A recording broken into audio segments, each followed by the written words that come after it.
All right, I think we're ready. Ready? Welcome, everyone. This is a regular business meeting of Billings City Council. If you're looking for the county commissioners, they're across the street and earlier in the day. This is a business meeting, so we've got a copy of the agenda for anybody who doesn't have one. If you'd like one, back on the counter there. Help yourself if you would like. If you would, stand with me for the Pledge of Allegiance, and we have an invocation by Councilmember Purington. I pledge allegiance to the flag of the United States of America and to the republic for which it stands, one nation, under God, indivisible, with liberty and justice for all.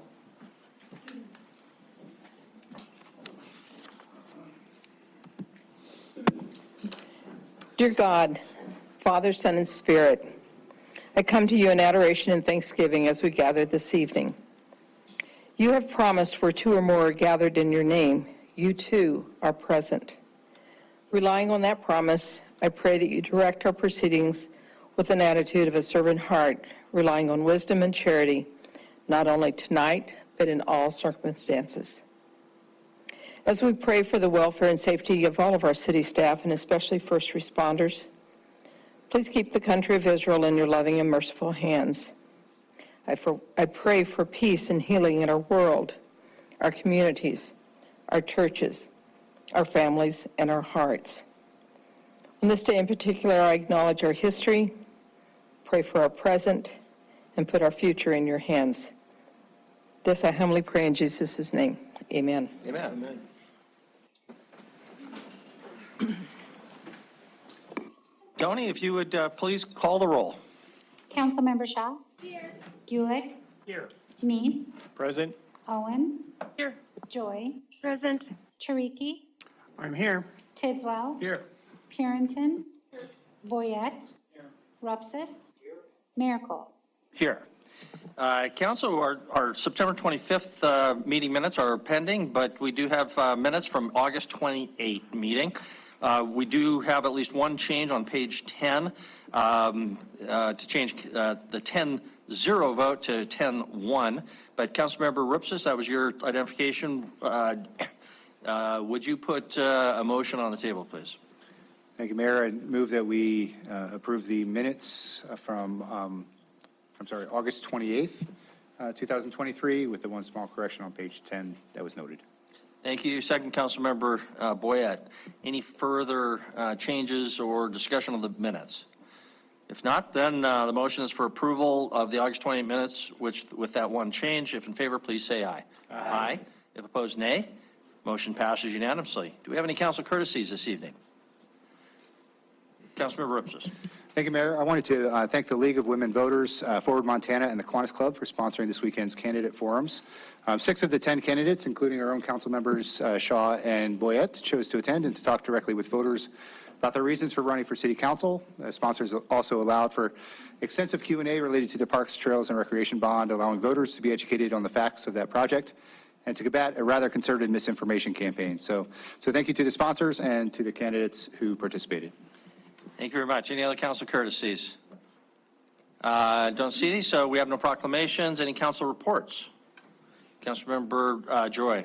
Thank you. The CBD board met this month and discussed the process that will be used for the grants that will be going out for the last bit of the ARPA money that needs to be expended. And so those will be coming before council as they have applications, receive applications, and go through and vet those applications, and council will have approval of those in the future months coming. Thank you. Thank you very much. Any other council reports? None. So, Chris, City Administrator report. Mayor and Council, mine will be brief. We do have one, there's no change to the agenda, but just as a reminder, we did have a document. It was the MOU attached to consent agenda item 1C. We made a change in that midweek last week, got that out to you guys directly, as well as changed it in the packet material for the public. So everything should be fine and clear there. In the primary change in it was, it says an indefinite period of time, I think, or permanently, but then there's an immediate clause thereafter as to how the city can notify to end that contract. So that is really the only item. We've got no ex parte communication to share, so. Okay, thank you very much. Then we'll move to public comment on non-public hearing items. So this is your opportunity if you'd like to comment on something that doesn't have a public hearing later. So, and if it does have a public hearing later, wait until the public hearing. But the items that are on our agenda that do not have a public hearing are items 1, the consent agenda, all the subparts, item 5B, and item 7. And also, we have the special presentation on refugee resettlement that's on our agenda. So this would be the opportune time, the only time to make public comment on that item as well. Just ask that you keep your comments to 3 minutes. Tell us your name and address, and please come to the podium now. Is there any public comment on any of those items at this time? If so, please come to the podium. And if there's more than one, please make a little line so that we don't have to wait in between and we know who's going to be commenting. Hi, my name is Perry Kemick. I am from Ward 1 here in Billings. Here today to speak with immense excitement about refugee resettlement in Billings. I was born and raised in Billings. I left on and off for a few years throughout college. After college, I moved to Sacramento, California, specifically to work with the International Rescue Committee Refugee Farming Program. And then I moved to Salt Lake City to work with the Department of Workforce Services Resettlement Office for Refugee Youth. I can't begin to explain how much I loved my 4 years working with refugee populations. The communities I was a part of were worlds better for having refugees and populations. And just seeing them resettle and building lives there was incredible. On one level, there were delightful things like colorful World Refugee Day celebrations, countless delicious restaurants with food from all over the world, and I even helped to start and run a refugee girls volleyball league, which helped girls to integrate with the community, built confidence, built skills. I saw coworkers give countless happy hours just to see a single mom learn English and find a job she was proud of. I saw families from different religious backgrounds saying prayers together over a dinner of hot dogs and funeral potatoes and samosas and baklava. On a deeper level, I was seeing people who had fled from horrifying conditions and years in refugee camps thrive when welcomed to the community with open arms.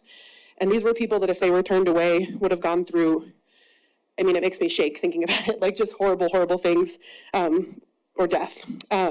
I think that we're best as a community when we welcome not only diversity, but people who are fleeing from violence, war, famine, and more.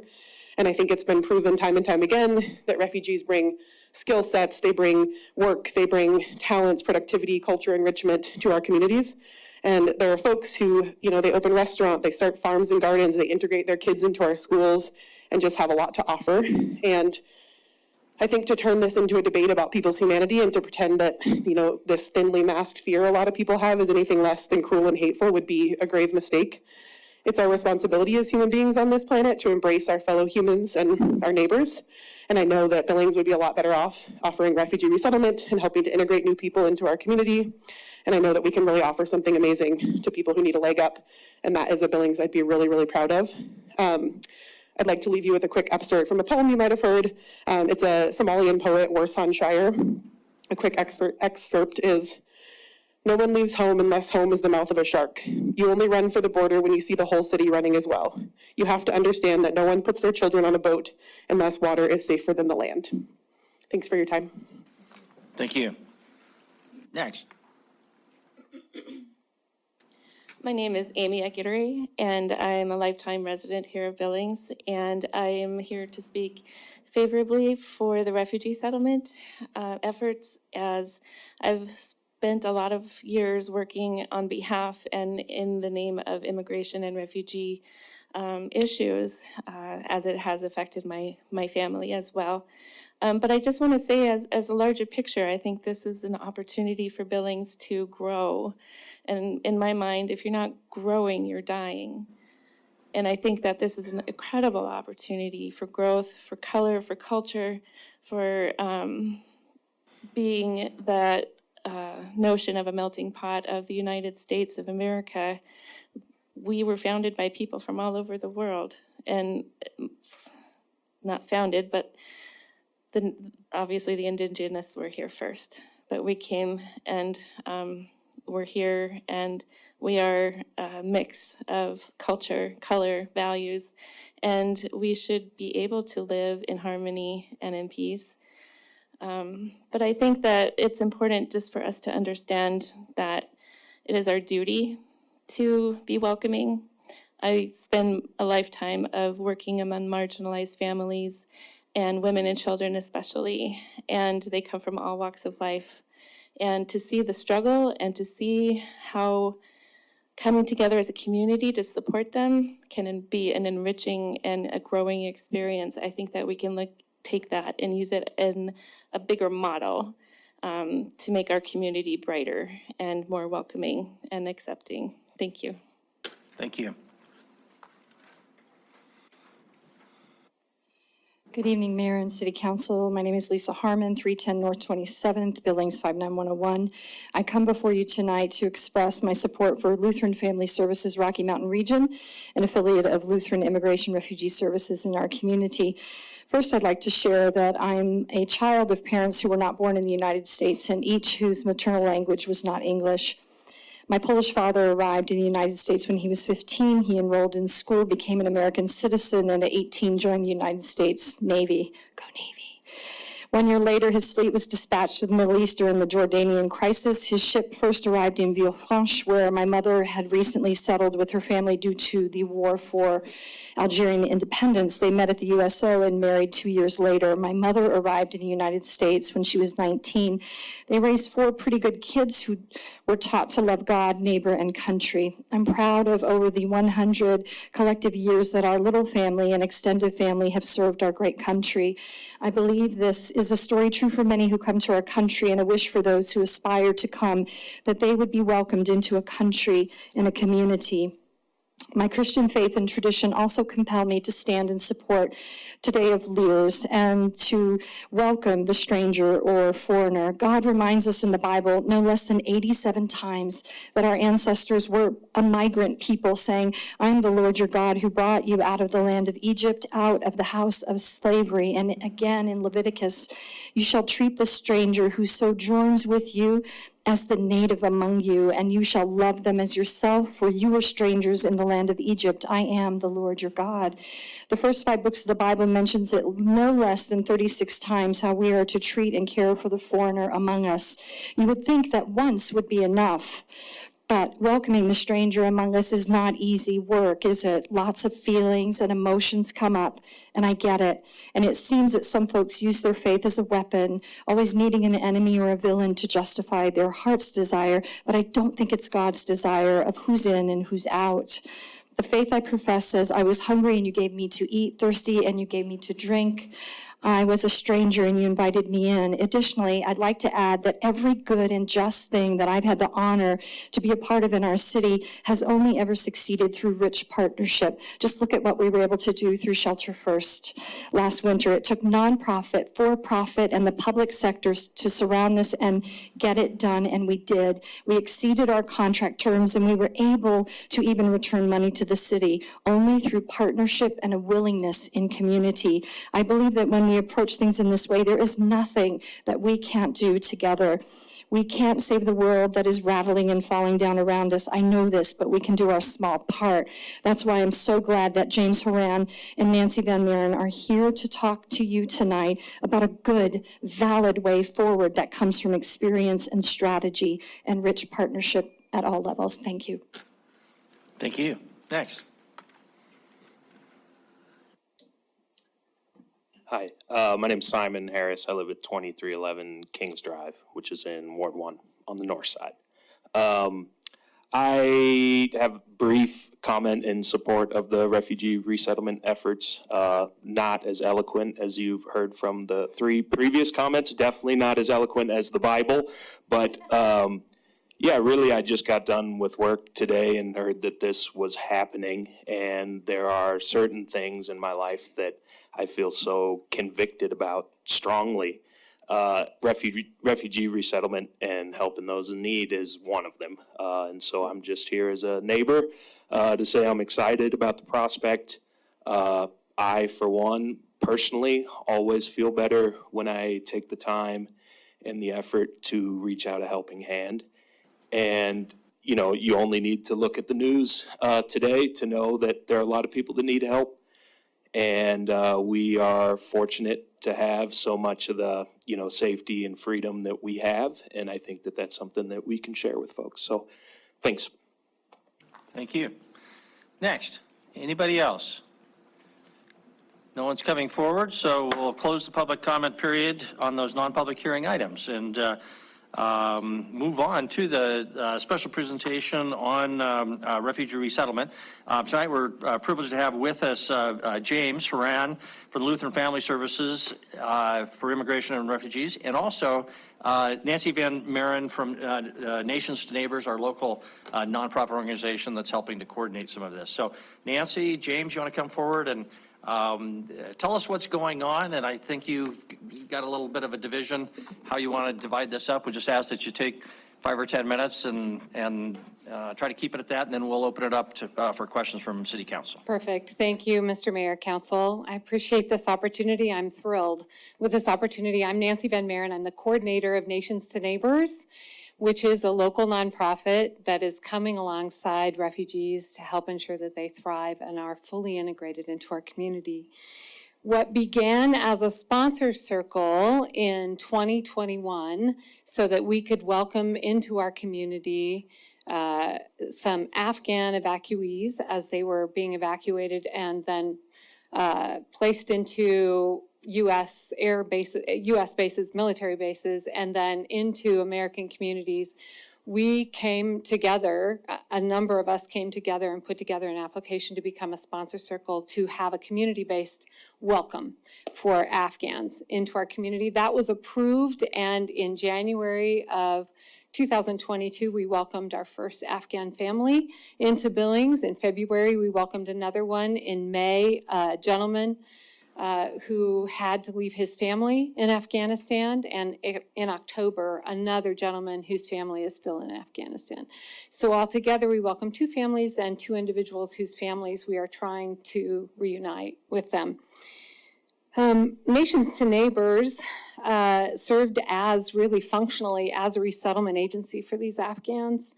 We got them jobs. We found places for them to pay rent and live. We helped them register their children for school. We coordinated a team of volunteer English tutors. We accompanied them on medical appointments. We taught them how to shop, how to live in an American home, how to function in the structure of American culture. We also provided friendship and several opportunities to celebrate and a way forward for these United States allies. All of our efforts were funded by community organizations, churches, and concerned individuals. Veteran groups came together, concerned citizens, people who watched the news, trauma counselors, ESL teachers, all stepped forward. And by my count, 8 churches have contributed financially and materially to our efforts. And individuals, there are other individuals who've contributed who are representative of a number of other churches. This included large and small churches you would recognize the names of, mainline denominational churches and Bible churches. And we had the support of several members of the LDS Church. Billings Central Catholic High School did a fundraiser for us last spring. It was a joy to me personally to see churches considered more politically liberal coming alongside churches who were considered more politically conservative. It is, to me, an indication of the truth that the welcome of refugees is not a political issue, it's a biblical issue. We are given clear biblical guidance on welcoming the stranger, as Lisa mentioned, and multiple biblical examples of God's heart for the vulnerable and his care for the least of these. My pastor and a handful of members from my church, Rocky Mountain Community Church, are present here with other supporters and other volunteers, a small fraction of the number of volunteers who came alongside this effort. 2 personal notes. I was fortunate to be able to deploy to Fort Pickett in September of 2021 for 3 weeks to help welcome Afghans while they were arriving on U.S. bases. I volunteered there with a nonprofit that had responsibility to process the evacuees for placement in U.S. communities. I saw all the things: the immunizations, USCIS vetting, the application for work authorization, and I celebrated many births, which, as you think about it, was remarkable. There were women who had been in the wide belly of cargo planes at 8 months of pregnancy, and they gave birth while they were on U.S. military bases. Second personal note, Nations to Neighbors is a fiscally sponsored nonprofit, but has not yet begun to raise funds, even for my position. I am a volunteer. If you wish to contribute to our efforts, I'd be more than happy to link you to our website, which is nationstoneighborsmontana.org, and I welcome donations. Since 1980, the 1980 Refugee Act enjoyed broad bipartisan support in the United States. Since that time, the model for refugee resettlement in the U.S. has been through a limited number of resettlement agencies. These are organizations with expertise in all the many aspects of resettlement. Nations to Neighbors reached out to 2 of the 10 resettlement agencies and asked them to consider the tremendous community support we had experienced in Billings when welcoming Afghans. I have a database of nearly 70 volunteers, many of whom were dismayed that we didn't have more for them to do. Not only that, but I've been contacted by a number of businesses in town who are interested employers and have asked me to keep their name and contact information. We are thrilled that Lutheran Immigration Refugee Services took notice of us and entered into a rigorous application process with the State Department. We are delighted that there will now be 2 entities in our community to assist refugees in becoming economically self-sufficient and well integrated into our community. Lutheran Immigration Refugee Services will be in a public-private partnership to assist refugees during the first 90 days. Their role, as Mr. Haran will explain shortly, is highly prescriptive and includes the most essential touchstones: employment, housing, school enrollment. Resettlement is highly, highly focused on early self-sufficiency in the United States, highly focused. Nations to Neighbors will provide wraparound services so that people do not fall through the cracks. I would love the opportunity to answer your questions, but at this point, I would love to introduce James Haran from Lutheran Family Services of the Rocky Mountains to speak about the future. Thank you. James.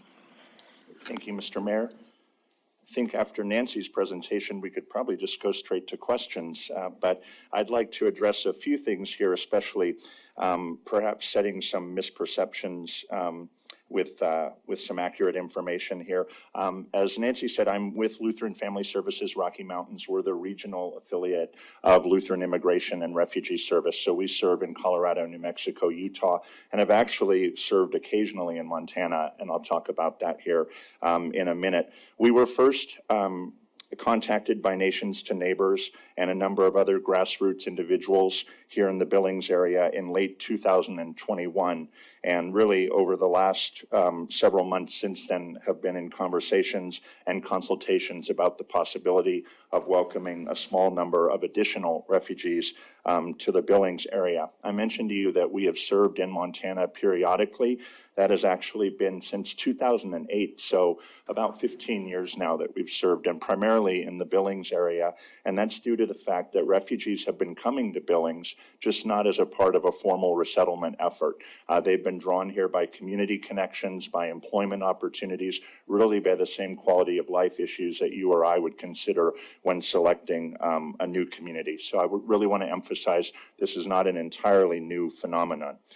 So as part of that very rigorous consultative process that Nancy referenced, we reached out over the last several months to public school officials, local human services, health services providers, workforce providers, faith leaders, and government officials to explore whether there is local capacity to welcome a small number of refugees to Billings. And I'd like to now address some of those misperceptions that I think have been circulating in the community and hopefully provide some facts about the program that could be of reassurance to community members. So first of all, the number we're talking about is truly a small number, recognizing that Billings is a mid-sized community. And we do really look at capacity and what's appropriate for communities based on their size and the supports that they have in place. So we're talking about 100 individuals, not households, individuals. That really breaks down to about 20 to 25 families or 20 or 25 households that would come over the course of an entire year. So again, it's not like there's an airlift or a busload of people coming. It's really one family arriving incrementally every month or so at the airport and being picked up there. Refugees are vetted overseas before they ever arrive in the United States. They have not crossed the southern border, and they are not being, as I said, bused to cities and quote unquote dropped off. Instead, they arrive one family at a time. They're greeted by a case manager at the airport. I also want to point out that only a fraction of the world's refugees are ever considered for resettlement in a country like the United States. This protection is based on what's called a well-founded fear of persecution, and that can be based on race, ethnicity, religion, or membership in a particular group. They're really the most tightly controlled group of immigrants to enter the United States, period, full stop. As part of that, they're screened by the Department of Homeland Security and must clear 6 background checks and have those clearances simultaneously. And they also undergo a public health screen to make sure that there's no risk to either the refugee or the community in which they are resettling. Upon arrival in the U.S., refugees are work authorized, and the vast majority become quickly employed. On average, our agency, Lutheran Family Services, places refugees in employment within 90 days of arriving in the United States. And that's considering transportation barriers, language barriers, perhaps vocational or cultural differences. It's really impressive the motivation that refugees have to really reclaim that self-dignity and that control over their own circumstances and that of their family. And they recognize that essential to that is their economic ability to sustain themselves here in the United States. And as Nancy mentioned, a number of local employers have already reached out to nations, to neighbors, interested in how they might be able to look at hiring a refugee. And I'll be reaching out to some of those employers while I'm here this week. Refugees do have access to a limited amount of public assistance when they first arrive. That is true. But it almost always terminates upon employment. And remember, they're getting employed on average within 90 days of arriving. And finally, when they arrive in the United States, they don't cut in line, they don't go to the front of the line and get placed in public or subsidized housing. That's just not possible. We all know that is an extremely limited resource. So in fact, what happens is agencies like mine place them in privately owned rental units at market rates. And finally, as Nancy alluded to, Refugee Services is considered a public-private partnership. It distinguishes us from really all of the small number of other countries in the world that resettle, where it's a predominantly government-focused program. The exception would be our neighbors to the north in Canada, who have some different models, including a public-private partnership. Another way to think about that is that it's a tri-sector model, right? So it engages the public sector, it engages the nonprofit sector like my organization, and of course the private sector, most notably the business community. I want to emphasize that resettlement does not require local funding.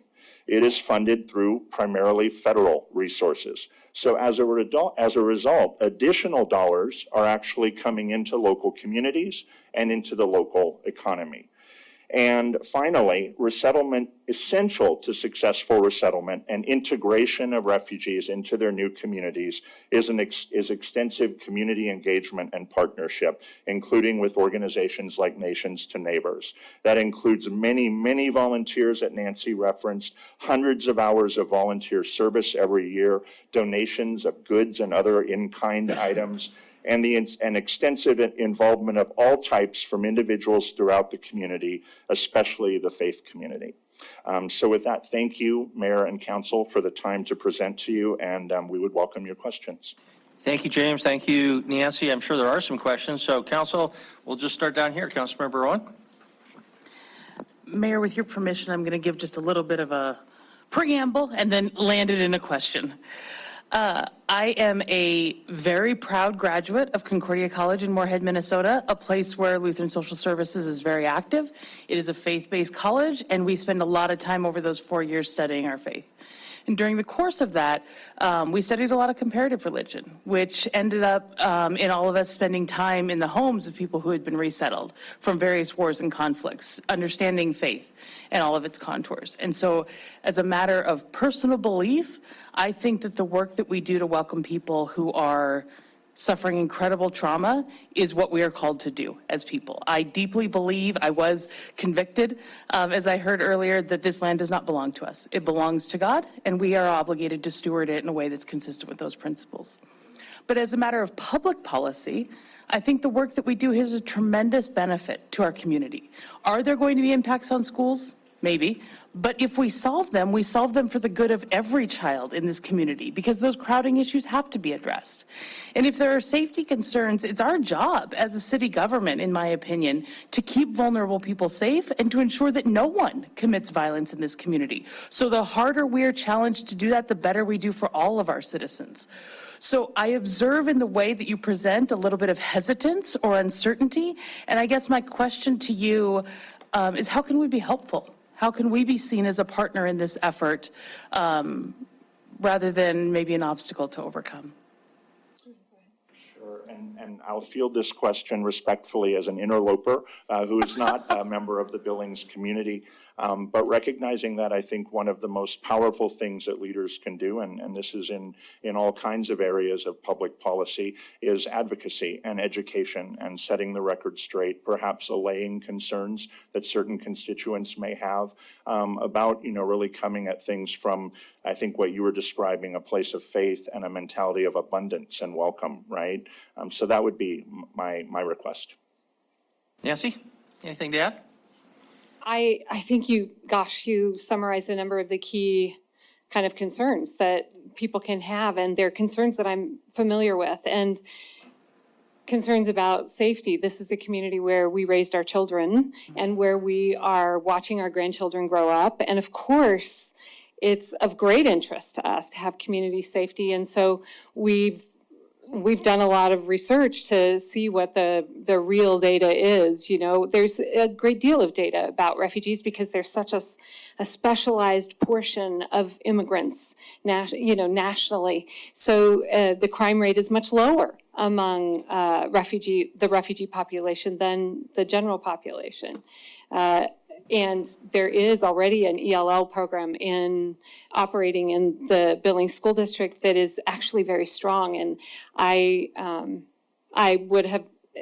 almost invited some of the teachers who worked with our Afghan families to come because they were so dramatically in favor of all of this and such good help to the students and so interested in helping them. And James can speak to this, but there's also an opportunity for potentially increased funding for needs that, if there is increased need in the school district. But the numbers, this is really James's number, but I do want to set the record straight in terms of the number of students. I think that there was some misinformation out there. If it's 20 families that we're welcoming, you can reasonably estimate, or that we will welcome 20 to 25 families, that there will be 30 to 35 school-age children, not 60, not 70, and that's not an overwhelming number. And we are we are collaborating with the school district there. Very good. Thank you. Other Mayor, if I could just, I won't speak for anybody here, but I want you to know you have my support, and if I can help, I will help. I hope that you will consider this a place where we could talk about these issues openly, and let's just figure out how to solve them and not be afraid, because I think this is an important thing that we do for our community. Very good. Thank you. Councilmember Shaw and Councilmember Pearson. Thank you. I mean, I was having trouble not tearing up listening to you talk. I think it's just a really beautiful thing that you're doing. I lived for a couple of years in Japan, and one of the things that I learned through that experience was how difficult it is to live in a country where you show up and you don't speak the language and you maybe can't read things in the grocery store, and all the things that people think are so simple are suddenly so much more difficult and take you so much more time. So my question is, what can individual people do, or individual families that want to get involved and help? What kind of is the list of needs that you have, and who do we put them in touch with? Great question, and I am thrilled to hear it. We've been sort of on pause for a little bit while we were waiting for this process it's a lengthy, detailed process, and now that they've received approval, we anticipate that we could have arrivals in the beginning of the next quarter of the federal fiscal year, so February-ish. And so in the meantime, we're developing our capacity. Nations to Neighbors is developing the capacity. Our intent is to be the wraparound agency for all the ways where we don't want anyone to fall through the cracks, right? And if you have a highly prescriptive resettlement agency doing jobs, getting kids enrolled in school, linking up to already available English classes, the basic things, then we want to provide the friendship and relationship for the long welcome. So anyone interested in volunteering can certainly contact me, and there is a Gmail address. It's nationsneighbors@gmail.com, and I'd be happy to add them to the database. Very good. Thank you. Councilmember Pearson. Thank you. And thanks, Nancy. I'm the one that we visited quite a while. So whenever we first heard of this, it came out of School District 2. And so this is where I go back, is the process. In contacting our local legislators, state legislators, they were not aware of the process. So when you say that you contacted government officials, I'm not sure which government officials you contacted, but I think one of the first gals made a comment about, the thin veil of hatred in fear. And I think that is one of the things that we've experienced in Billings through, as you mentioned, the southern border. And so there is an element of fear, of unrest, of uncertainty. Eric explained to me years ago about the resettlement program and, the vetting process and all of that. So when I heard about it, I wasn't as concerned. But we did get some emails, we got some phone calls, and so that was the biggest concern I had, was that process. So I would like, because you come from a larger region of Lutheran services, how do you explain that process? Because you do want a community that is welcoming, and you don't want to have those battles, I guess, to overcome, which you probably will anyway, but just saying that I think process makes a difference, and it makes a difference in how the community as a whole welcomes refugees.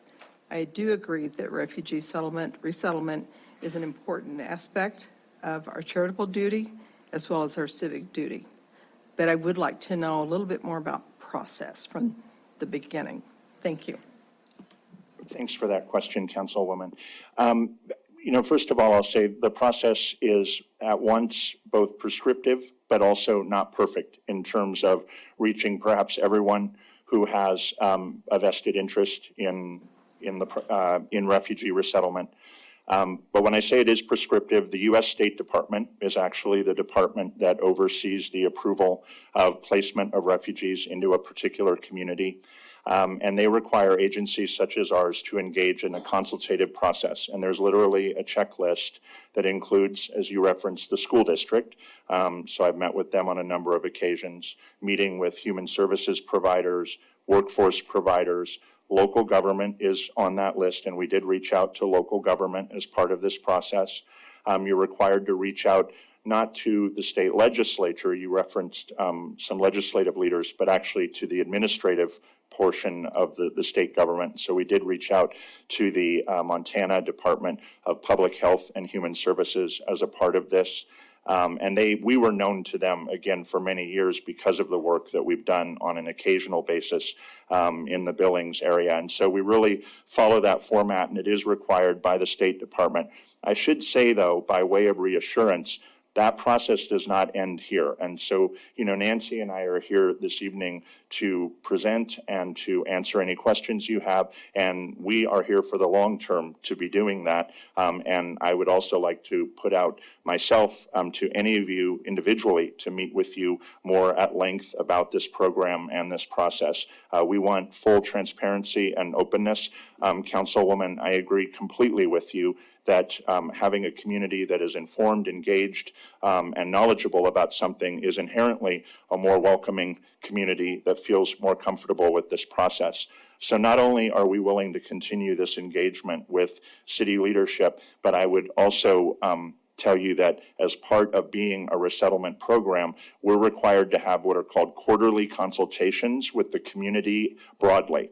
And so again, that same list of people that I mentioned, and I don't think I mentioned everyone on that list, but they would be invited to those quarterly consultations. Those consultations are usually facilitated by Lutheran Family Services or whatever resettlement program is in that community. And that's where we share information that, we expect 5 families to come in the next quarter, for instance. We expect that those families might be from Burma, Myanmar, to really help the community prepare and understand what might be coming their way. But it's a conversation. Yes, part of that format of the quarterly consultation is us providing updates and information, but it's also hearing back from the different segments of the community about what is working, what is not working, what concerns are there areas where maybe the brakes need to be pumped, for instance. And so that's part of the ongoing consultation that's required, and the Montana State Refugee Coordinator would also be a part of that process. And she's with the Montana Department of Public Health and Human Services. Okay, thank you. Councilor Boyette and Chiriki, and Council just mentioned we're 25 minutes into this item, so we'll want to wrap up pretty soon. Councilor Boyette. Thank you. Very well done, very well planned, very well thought out. My only thought is it seems like we're the last people in the world to find out about this officially.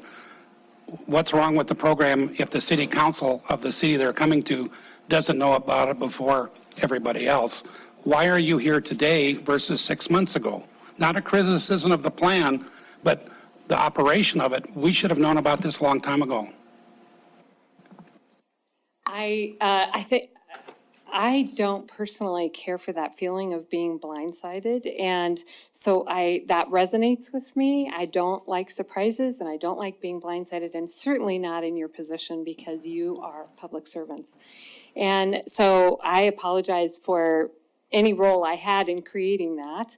I think that clearly it's a very complicated process, and there is a checklist and you follow a template, right? I think my assumption going into that, and I was not part of this, although I got to tag along on a few of the meetings, was that I was operating from the reality that I was surrounded by a diverse and large set of volunteers that I was trying to manage and keep involved. And that, I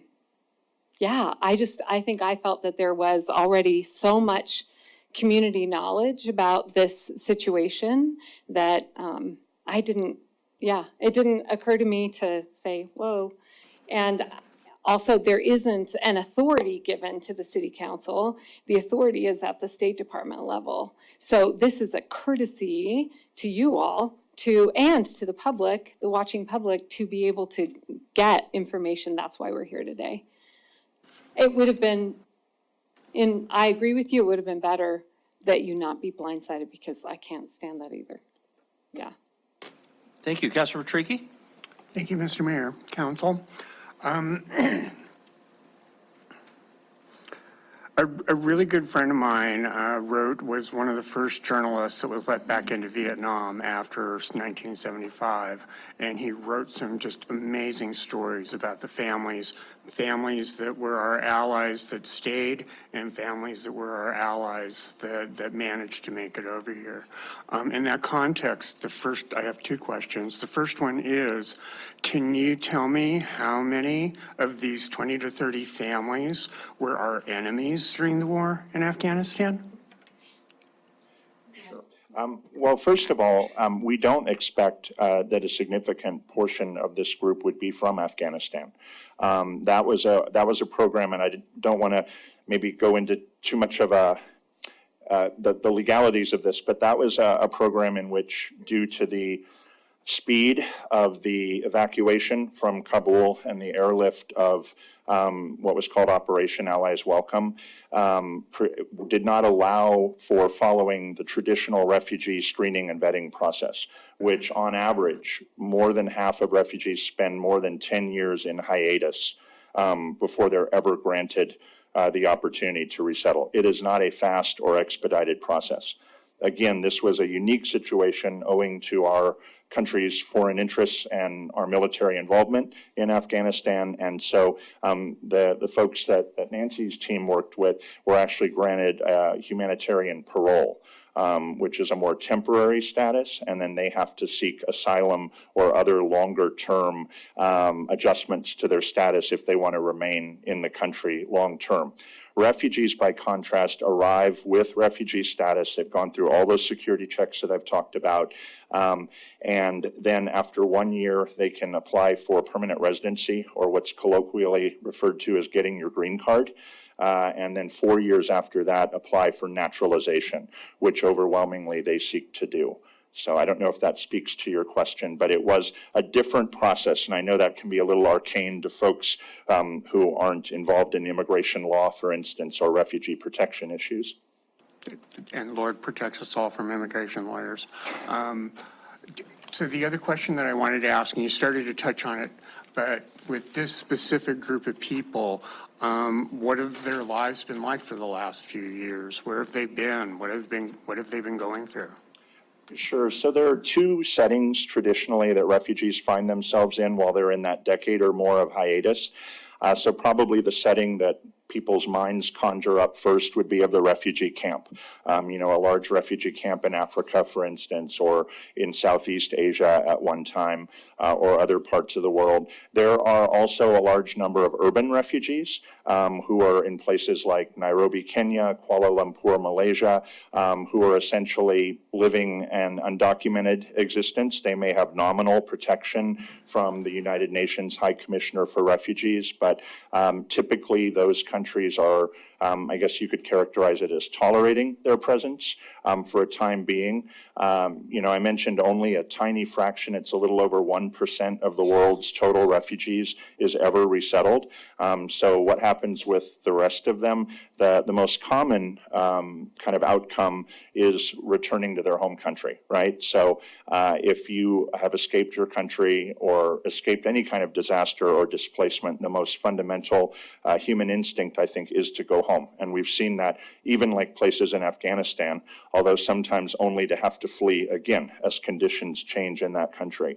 And then there's a minority of refugees who are actually granted access to become citizens and full participating members of those societies in the country that they fled to. That's not often a possibility, just because those countries themselves may be in distress of one sort or another. Thank you for your service, both of you. Okay, thank you. Council, I'd recommend we move on with our meeting. So James, Nancy, thank you for your efforts here. Very educational, very well done. And I'm sure there'll be more and more questions for you by the community. So again, thank you very much. And we'll move on to item 1, our consent agenda. If you came to hear that presentation, feel free to leave, and just ask that you keep it down as we move on to item number 1. Council, our consent agenda. First, we'll start with separations. Do we have any separations on item number 1? Councilmember Neese? Mayor, I wanted to consider separating item 1J, 1J1, because of the fact, I think Andy mentioned that the vendors are not listed in here, so we as council can't even know if there's any conflict of interest in this, and so I'd actually recommend maybe this be pulled from the agenda and saw the next business meeting with the vendors listed. Okay. Do you want to have a discussion first, or do you want to make that motion? Yeah, I think before we get into the agenda, and I'd like to address this one issue, maybe get it removed from the agenda. Okay, and that certainly would make sense. How about if, I don't know if Andy is with us. There he is. Why don't we have Andy comment, and then once he's commented, if it changes, and then we'll ask you whether you want to make that motion formally. Sure. Good evening, Mayor. Do you and understand Council. the situation? Yeah, this has to do with the P-card payment to U.S. Bank. The vendor is U.S. Bank. That's where the city's writing the check to. The payments on the P-card were to other vendors. That has already occurred. So certainly, if you want to delay it, we can do that. But, the vendor is U.S. Bank on that one at this point. Because I guess theoretically, there could be a charge for $6 million to Nice consulting business or something. We wouldn't know it, right? So if he accepts P-cards, yeah. Okay. Councilmember Nice. So Randy, if that was the case, that you were paying me to index and services for my fees, would that show up if you used a P-card on this, if we showed the vendors? It wouldn't be visible on there. It wouldn't be today. visible Nope. anyway. Okay. All right. Thank you. Then I'll consider consent, just move forward. Okay. So, I'm sorry. What did you have a motion to? No, I'm fine to move forward with as it is. Okay. Okay. Very good. Any separations? Don't see any. So, is there a motion? Councilmember Gulick. Thank you, Mayor. I move to approve the items on the consent agenda as submitted. Second, Councilmember Shaw. Any further discussion? Don't see any, so motion is for approval, the consent agenda in its entirety. If in favor of the motion, please say aye. Aye. If opposed, nay. Motion passes unanimously. Brings us then to our regular agenda and item number 2 and all of the subparts. These will be a joint hearing on all. Andy will read them or address them all. Tony, why don't you read item 2 with all subparts through item G. Item 2, joint public hearing and resolutions allocating assessments on the following: SID 1411, SID 1417, SID 1418, SID 1419, SID 1423, SID 2924, and SID 2925. Staff recommends approval. Thank you very much. And council, although we'll have a joint hearing, usually our practice has been to have separate votes, and I guess we'll follow that practice until we're told to do differently. So Andy, take it away. Good evening, Mayor and City Council. I don't have a PowerPoint presentation for you, just to give you a sense of what these are. These are the individual assessments for the SIDs that you've created. You authorized the contract for the work. We've sold bonds for these. Now we are at the point where we want to spread the assessments to the parcels. 2 of them are actually respreads. So generally what happens, well, I shouldn't say generally, at times what happens is we sell bonds based upon a construction estimate. Construction is completed at a lower cost. So then we respread a lower amount to these homeowners, thereby giving them basically their money back. So 2 of these are respreads, reconciling that up, and the rest of them are not. So I guess if you have any questions on any individual SIDs, I can try and answer them, or I believe Public Works is here. And then again, Mayor, as you indicated, separate votes for them, but one public hearing. Okay, thank you very much. Council, rather than trying to go through each of those sub-items to ask for specific questions, we'll just ask you as a group, if you've got questions about any of them, just make sure you identify if it's specific to any of the sub-items. Councilmember Boyette. Thank you. Andy, there was one that says a spread over 15 years with the interest rate of 6.9. Why 15 years? Why not 10 years? Why not 20, not 25 or 30? Just information. Yeah. So, Councilmember Boyette, generally we want to have the debt be no longer than the life of the asset. In this case, it's, curbs, gutters, streets, sidewalks. So we wouldn't want to necessarily go way out time-wise. We could adjust those. Historically, we've done 15 years for SIDs and 12 years for sidewalks in Billings. We certainly could adjust those as, prices get higher. Maybe we want to reduce that annual payment. But, it's just kind of been where we've landed from years past. Yep. Thank you very much. Other questions about any of the items specifically or generally? No, Councilmember Denise. Thank you, Mayor. Just to follow up what Councilmember Boyette asked is, who makes that decision to change the terms of the financing? Is that something that we would look at in a work session? Because I think these prices are getting pretty high and people are having difficulty when they see some of these SID amounts. Yeah, I think if that was something that council wanted to do, I honestly haven't looked into why we've done 12 and 15. I think it's been set at that for a very long time. I'm not aware of an actual policy that sets that. But we could look into that and see. But I think let us know. Yeah, that'd be great. Thank you. Yep.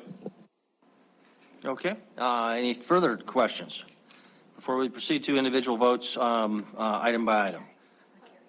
Oh, and public hearing. Thank you very much. Okay, if there are any other questions for Andy, we'll open it up for public hearing.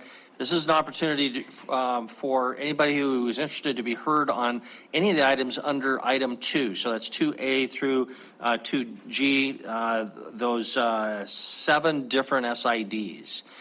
Is there anybody who'd like to be heard on item 2A through item 2G or any of those items? No one's coming forward, so we'll close the public hearing. Councilmember Boyette? Can I start off? Please do.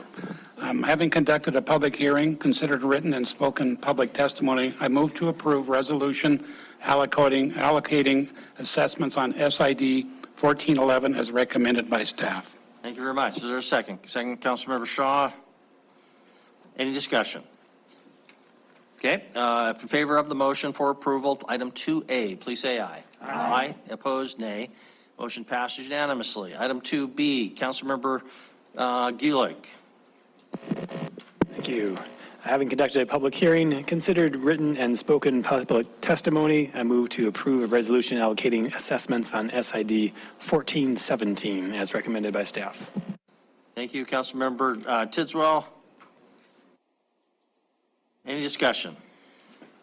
Councilmember Boyette. Just a real quick question, Andy. I noticed this one came in under price. Are we seeing any competition or any change in the economy that we're going to see prices staying the same or starting to come down at all? Debbie says no, but I think there comes, she can speak to the construction much better. Don't know if you need more than that. No, we were seeing such high inflation that we put a little bit bigger contingency on them just because we were pricing out so fast that we put a little bigger contingency. But no, we're not seeing anything better. Thank you very much. Any other discussion? If not, motion on 2B is for approval. If in favor of the motion, please say aye. Aye. If opposed, nay. Motion passes unanimously. Item 2C, Councilmember Shaw. Having conducted a public hearing, considered written and spoken public testimony, I move to approve a resolution allocating assessments on SID 1418 as recommended by staff. Councilmember Gulick indicates a second. Any discussion?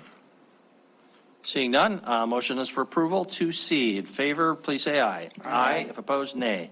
Motion passes unanimously. Item 2D, Councilmember Gulick. Having conducted a public hearing, considered written and spoken public testimony, I move to approve a resolution allocating assessments on SID 1419 as recommended by staff. Second, Councilmember Tidswell. Any discussion? If in favor of the motion for approval, 2D, please say aye. Aye. If opposed, nay. Motion passes also unanimously. Item 2E, as in Edward. Councilmember Boyette. Having conducted a public hearing, considered written and spoken public testimony, I move to approve a resolution allocating assessments on SID 1423 as recommended by staff. Thank you very much. Second by Councilmember Gulick. Any discussion? Seeing none, if in favor, please say aye. Aye. If opposed, nay. Motion passes unanimously. Item 2F is in Fargo, North Dakota. Councilmember Shaw. Having conducted a public hearing, considered written and spoken public testimony, I move to approve a resolution allocating assessments on SID 2924 as recommended by staff. Councilmember Gulick indicates a second. Any discussion? No discussion. If in favor, please say aye. Aye. If opposed, nay. Motion passes unanimously. Last item, item 2G. Is there a motion? Councilmember Joy. Thank you, Mayor and Council. Having conducted a public hearing, considered written and spoken public testimony, I move to approve a resolution allocating assessments on SID 2925 as recommended by staff.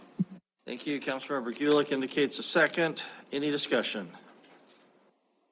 Seeing none, the motion is in favor. Item 2G, please, if in favor, please say aye. Aye. If opposed, nay. Motion passes unanimously. That concludes item 2 and brings us to item number 3. Tony, would you read item number 3? Item number 3, public hearing and resolution assessing park maintenance districts, PMDs. Staff recommends approval. Back to Andy. Good evening, Mayor and Council. This item is requesting to assess the annual Parks Maintenance District assessments to our 36 park maintenance districts.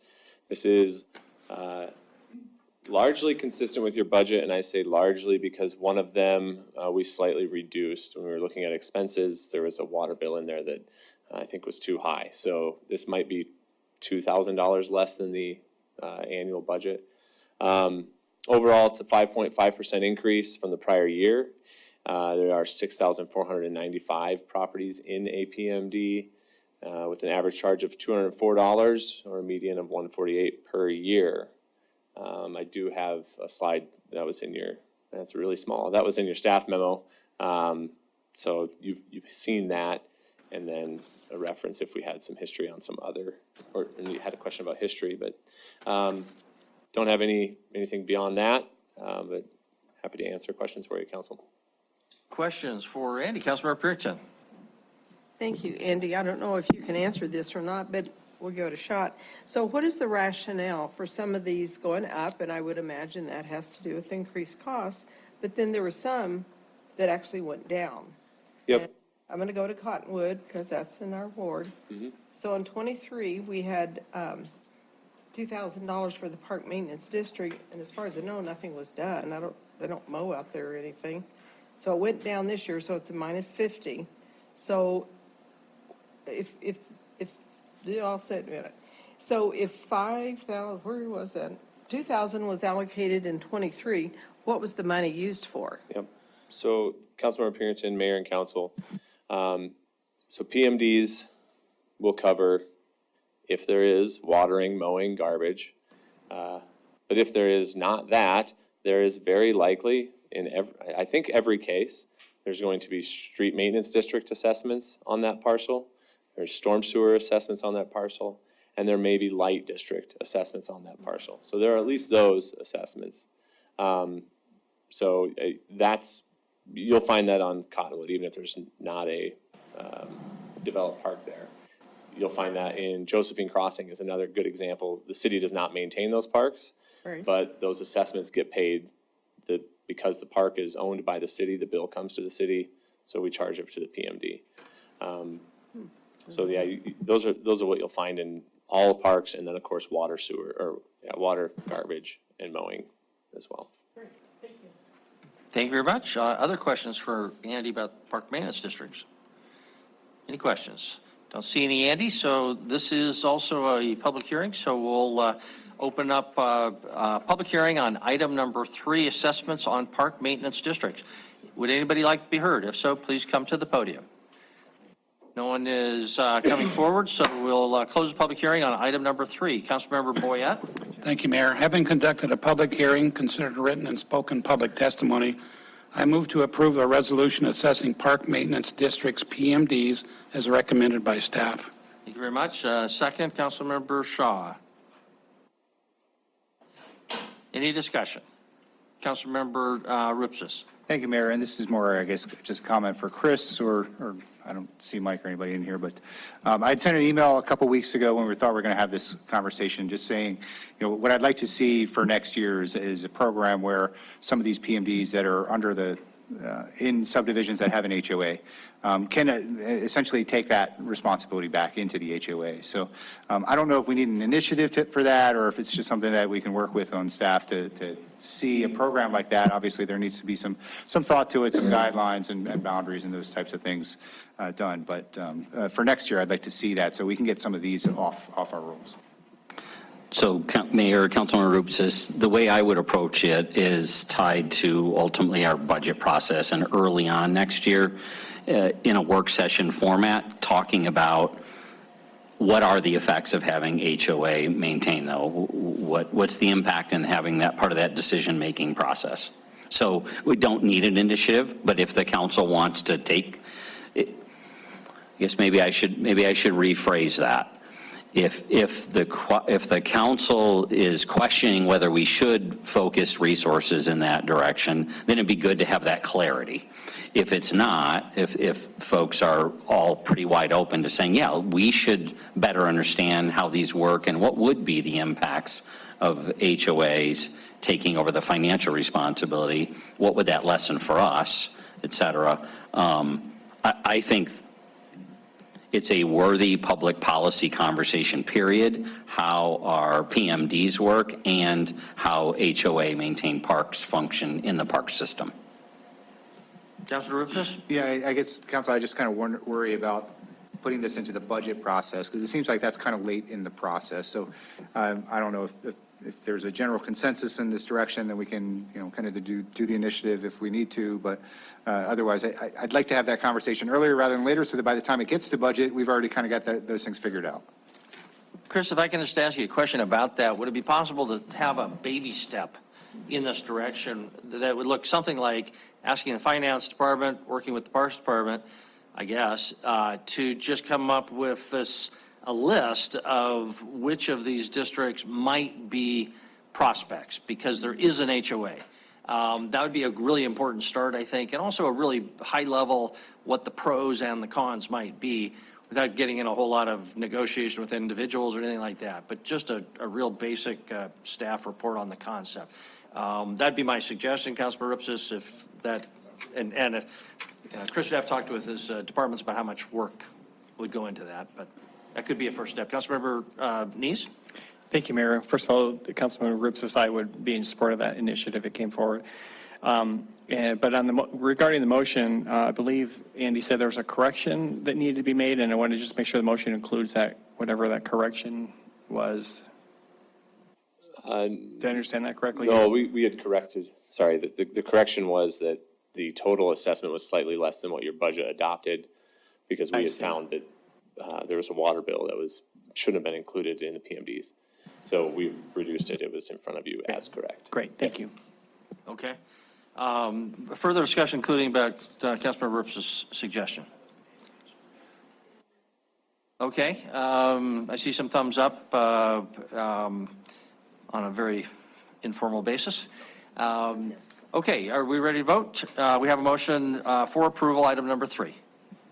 Okay, Council, or if in favor of the motion for approval, item number 3, please say aye. Aye. If opposed, nay.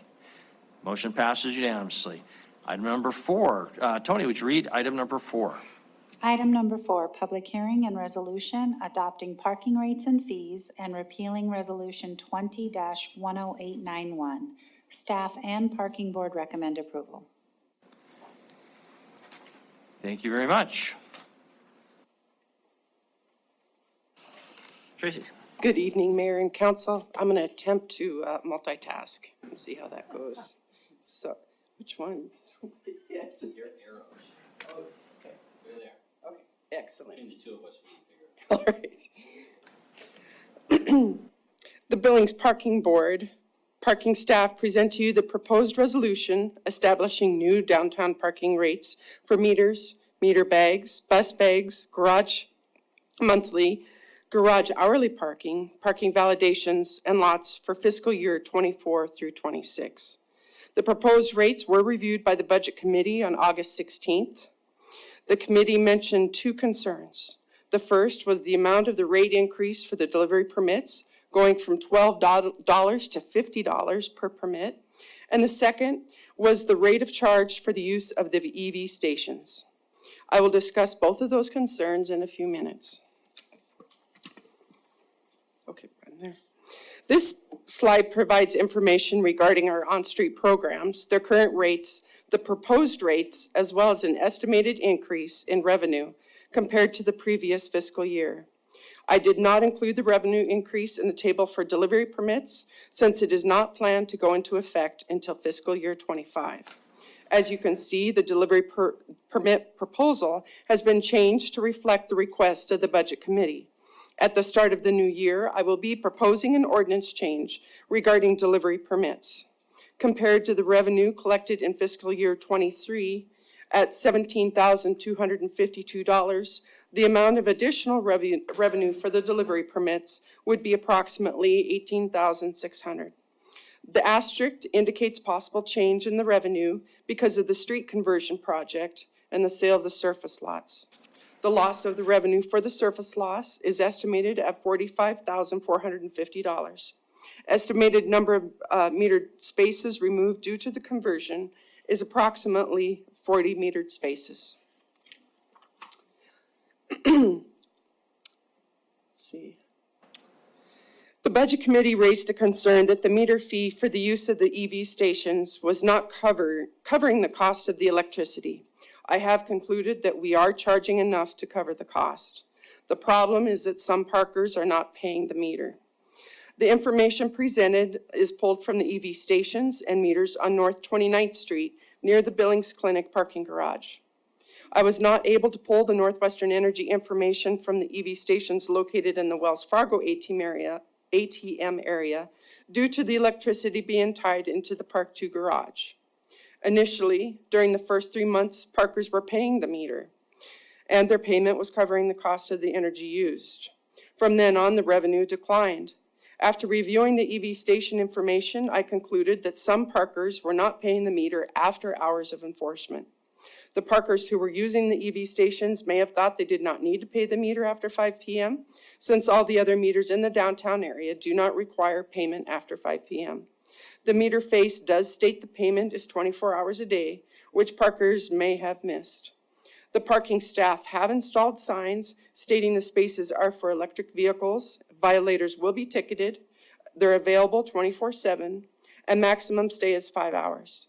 To help encourage parkers to pay the meter, we recently trained our security staff member on how to write parking citations. His work schedule is from 10:30 until 7 a.m., and his primary focus is to patrol our parking properties.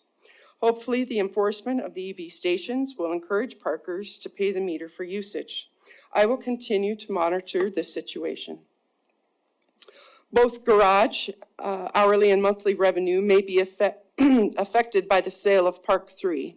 I'm uncertain of the plans for Park 3 and our level of involvement at this time. Potentially, the estimated loss of revenue for Park 3 for fiscal year 24 is $337,000.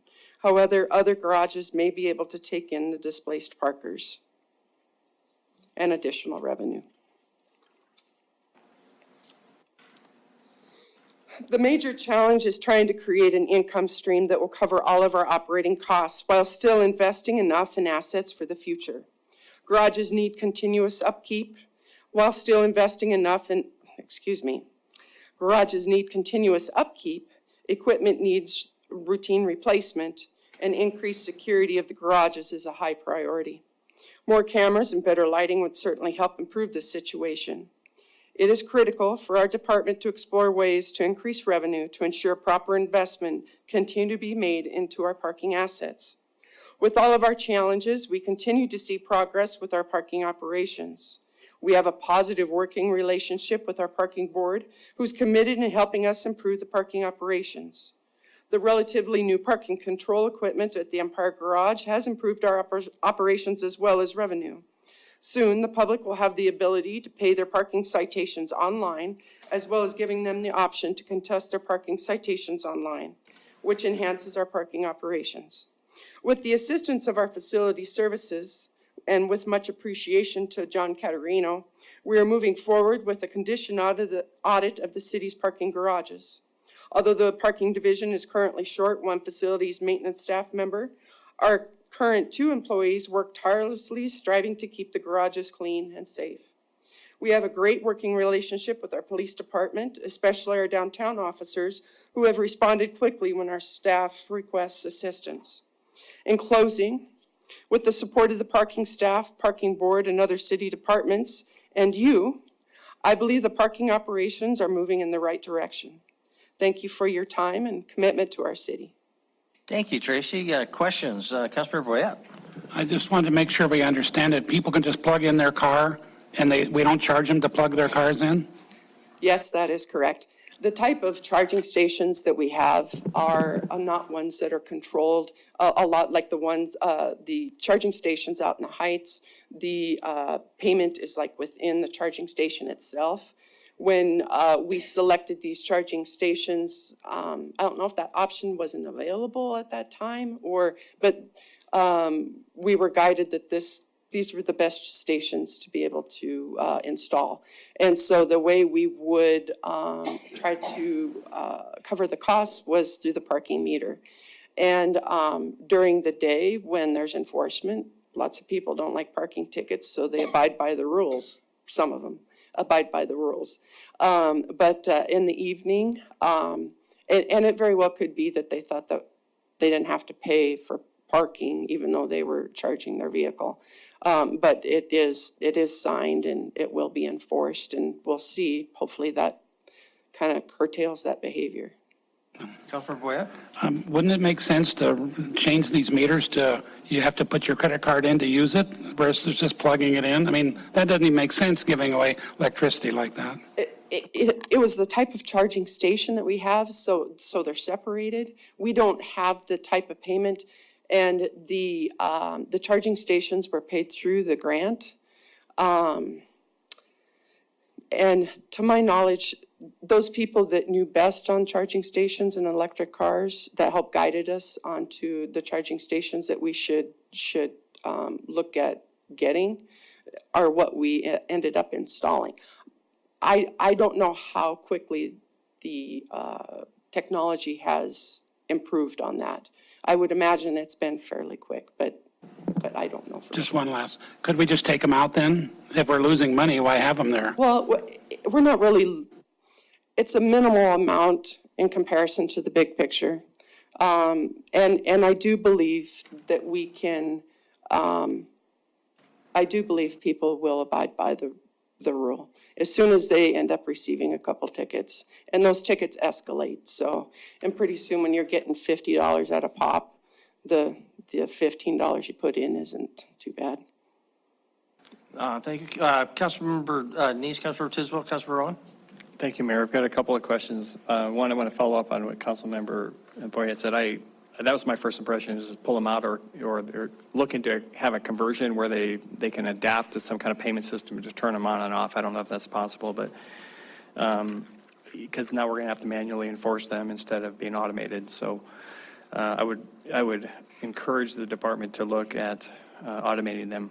But the question I have for you is, do you know what the deficit is this year that you're expected to run? Now, with these new increases, how much let me put it this way. With the new rates that are happening, how much will you reduce the deficit? And then what will the ongoing deficit, and when do you project to be at a balanced budget? Well, next year, I anticipate that we'll be at a net gain of $508,526. That being said, with the condition audit, they're going to tell us what is going to need to be fixed within the garages. The last time we had restoration work in the garages, it was just under $1 million. Okay. And so trying to put away funds within a 10-year period of time, that hopefully we will have those funds. Okay, and Mayor, to follow up on that, by balanced budget, I meant also including the capital reserves being put aside to be able to do that. So I'm assuming if we sell these 2 parking garages, that money could go into the parking budget to help with some of these capital things that have been having to go. Do I understand that correctly or not? Councilmember Neese, that's not accurate from what we were kind of directed from council when we went to the Budget and Finance Committee for part of the new construction at the new City Hall. The sale of those properties were going to go towards the construction of those, so no, it wouldn't go into the parking capital budget. Okay. And I want to just clarify, and Tracy can correct me on the amounts, but it's about $100,000 that we're still receiving from the downtown TIF into the parking fund also. Right. That's true. Okay, thank you. And Mayor, I did have a question regarding the resolution. Go ahead. Because on item number 8, it says the green meter project proposed by the Billings Downtown Association. So is this something that was proposed years ago and approved for a period of time, and that we have to renew this program with them? Is this is there any kind of change, or is this just the green meter program that it's managed by the Downtown Billings Association?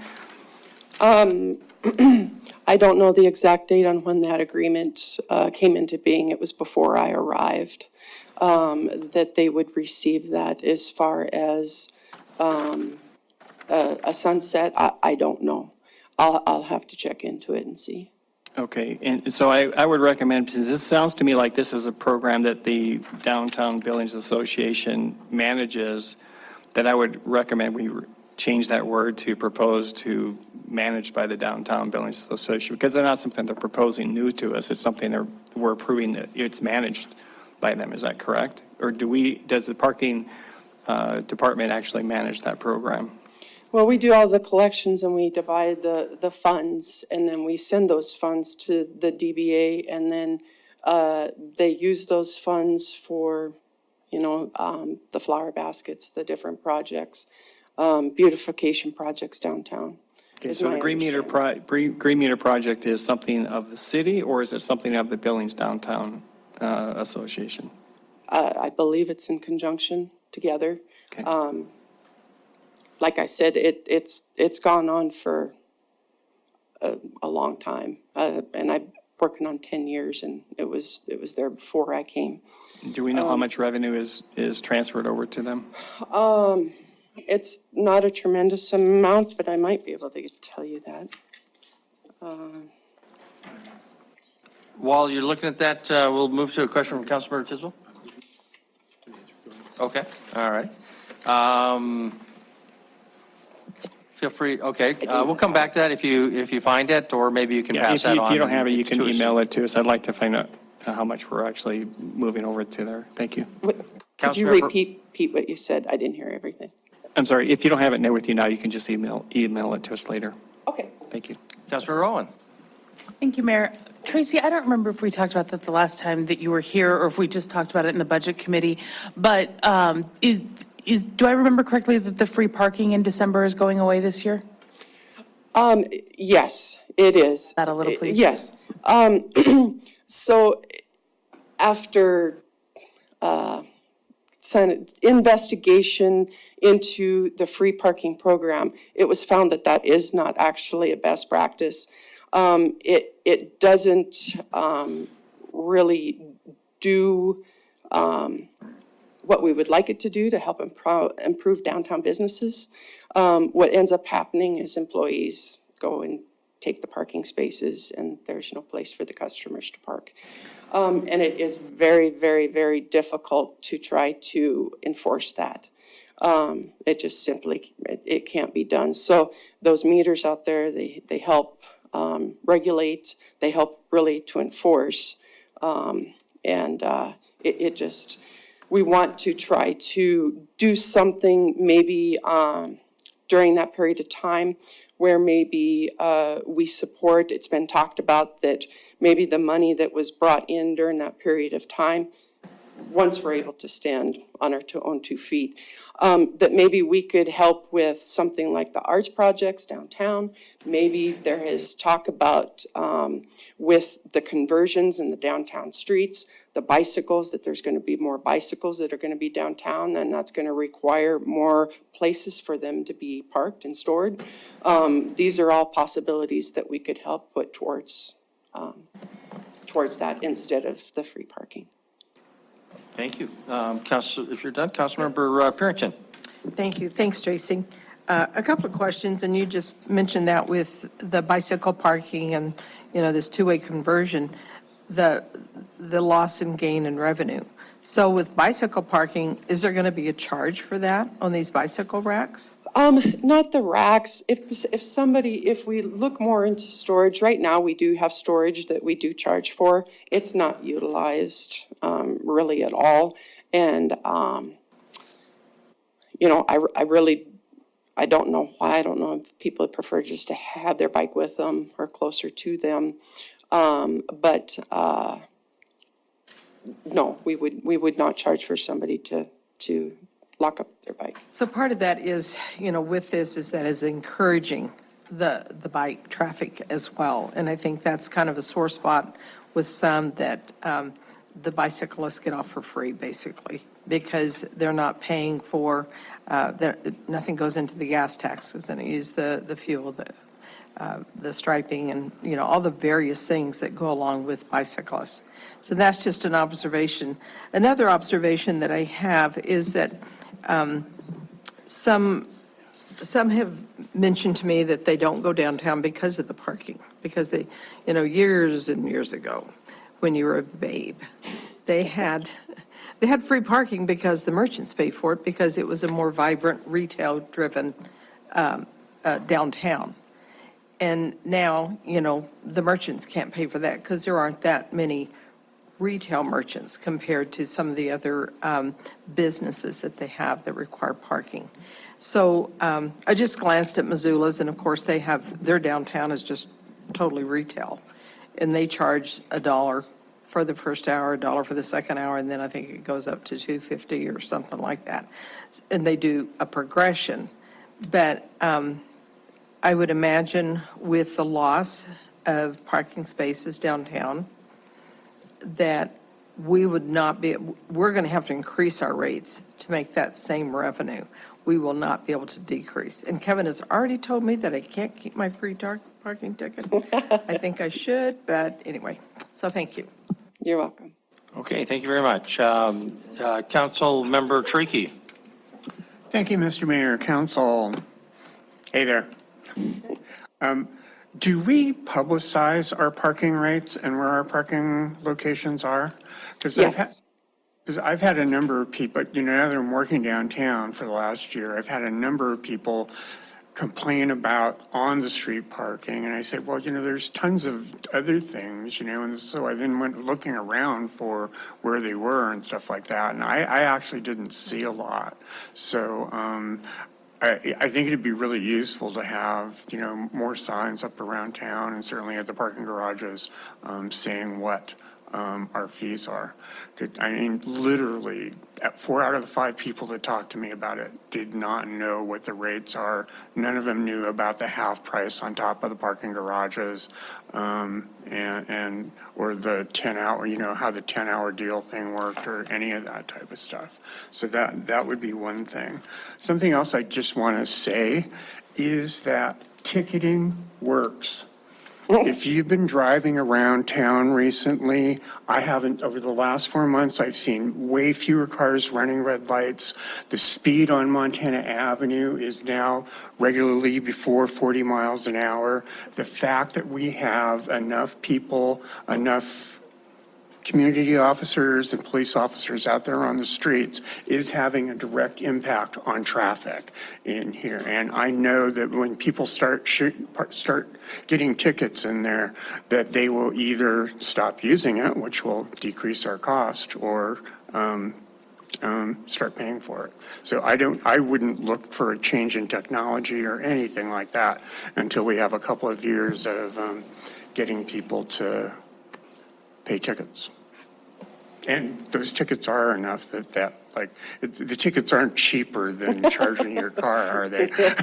No. I've seen a few motorcycles out there that could stand a few tickets. I'm probably not alone in that. But I don't think anybody could catch them to give the ticket. That's a bit of a problem. Council member, Chris. Mayor and council, I just want to go back briefly to the discussion about Christmas free parking. That, just to be clear, that was not an initiated decision by the parking staff. That was, and it wasn't free, nothing's free. The DBA was paying that cost, and they notified us that they did not see the return on that, and that was their request to make that swap. So just want you to be aware of that, and anyone who may be watching or listening, that was the request of the Downtown Business Group. Thank you. Okay, thank you very much. Councilmember Trickey? Yeah, one more quick comment. Something else that has come up and I've been told about is motorcycle and small motorcycle like Vespas and stuff like that. I would seriously consider having a parking space set aside in our garages for bikes, motorcycles, small things, small bikes and stuff like that. Councilman, we try to discourage motorcycles from coming in. We don't ban them from coming in. The challenge is with the gate equipment, you'll see a rectangle on the ground. And that rectangle ends up identifying metal, and it's that metal that activates the gate. And if the motorcycle is not perfectly placed, or if it doesn't have enough weight, the gate doesn't operate. We did have a group of motorcyclists at the Empire Garage that were struggling with that, and they ended up removing the gate. And so, but people, they do, over at Park 2, they'll park in some spaces where maybe we have it blocked off so cars can't hit the wall and stuff, and we allow that. So we don't encourage it, but we don't discourage it either too, because it can be hard to park. Yeah, one of the people that I know stopped bringing their Vespa downtown because they could not figure out how to legally park it. Oh. Yeah. Okay, thank you very much. We'll move to a public hearing. This is a public hearing on item number 4. So if anybody would like to be heard on the issue of parking rates, please come forward. Is there any public comment on item number 4? Go ahead, come on up, and we just ask that you keep your comments to 3 minutes and tell us your name and address, please. Hi, my name is Dina Bishop, and I have a parking issue. I was born in Washington State. My 9-year-old daughter and I were traveling in our RV through Billings, Montana on our way to Washington, D.C. Our RV had mechanical problems, and we were trying to find the resources to get it into a licensed shop. While we were looking for the resources, we were targeted by Billings Code Patrol for no overnight parking. When asked by the Billings Police Department to move our RV from the Billings Labor and Jobs parking lot, they trespassed me instead of towing our vehicle, which gave me the option of abandoning our home or abandoning my daughter and being arrested for trespassing. And it was post-dated for September 22nd. On September 28th, 3 police cars were parked outside of our RV home at the Billings Job Search parking lot, and we were told Hansers was coming to tow our home. We were given 5 minutes to gather our things, and were told to go to the Mission if we needed a place to stay. Being left without our home, we opted to stay at a hotel and call family from Washington to come get us. We were on a mission trip to Washington, D.C. I'm following God. To testify about the systematic abuse of our family had endured at the hands of DSHS and other government agencies in Washington. We were following God's plan for our lives, a pilgrimage of sorts, which back in Montana in 1860s, we probably would have been rewarded with a chunk of land had we made that pilgrimage and our wagon had broken down. we were in search of truth and justice. At the time, the national alert went out to every cell phone in America, a knock on our hotel room. It was Officer Foster of the Billings Police Department and asked if I would let him in. I opened the door and let him in. Without a warrant, he allowed Child and Protective Services to take my daughter into custody, stating that we were homeless. This is something that can affect not just my family, but any family traveling through Montana, a resident from a different state with no resources to get the proper services done on their RV. I am petitioning against Code 24411, which is a no overnight parking code in the city of Billings. And today I walked around and got 49 signatures for my petition. I am asking, I don't know the proper way to ask, but I am asking that this is something that be considered for your community, for all the people that are out on the streets and having to move their stuff from place to place. There's a better way. And in my case, it's left my family separated, and now I have to fight this in court. And so I know now that I should lead with a Bible verse, because God goes first, and then I tend to mess it up after that. And you shall love the Lord your God with all your heart and all your soul and with all your mind and all your strength. The second of his greatest commandments. You shall love your neighbor as yourself. There is no greater commandments than these. And a parking ticket for $20 is putting profits over people. And it's a problem in your community, and it's a problem in my home. Thank you for your time. Okay, thank you very much for your time. Any questions? Yeah, this is really a time when we're like setting rates for parking, so it's not really relevant to exactly what we're doing tonight. But maybe, Chris, you could follow up. I'm not sure I caught all of the detail there to see Ms. Bishop's current situation, if there's anything that we need to know or need to follow up on. Would you mind doing that? Just because I'm not sure I caught all the detail there, and it might be worth making sure there's nothing else that we can do at this point. Yes, we can follow through and better understand the situation. This is the first time hearing about it as well. Thank you.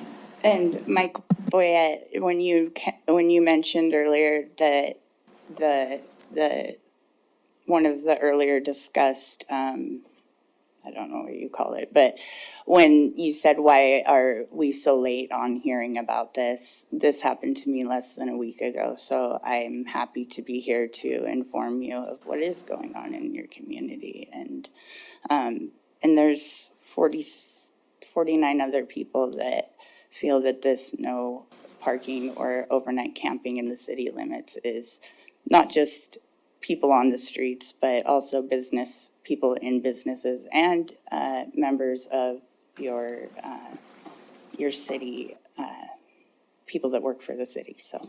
Okay, thank you very much. Certainly a relevant issue if you saw the front page of today's newspaper in Bozeman. So, okay, very good. Thank you. Any other public comment on item number 4, parking rates and fees?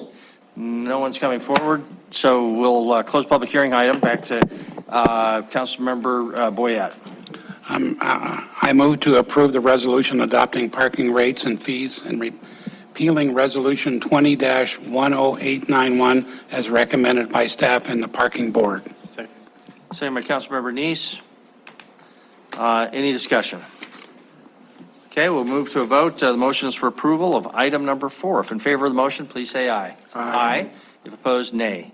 Motion passes unanimously. Brings to item, thank you, Tracy. Item numbers 5A, 5B, and 5C. I guess we have we're not set up for a joint hearing, so I guess we'll have technically a public hearing on the annexation, and then we'll address the annexation agreement, and then we'll have a public hearing on the item C if necessary. So, Hunter, we'll turn it over to you. Mayor, we've had 2 members leave. Would you mind just move for a break? Second. If that's the preference, we'll do that, and we'll do it a little bit early. Okay, let's be back by 7:15, though. That's 7 minutes, and we'll start at 7:15, and that will be our break for the evening.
You can't always be first, Debbie. There has been no gifts brought to our office lately.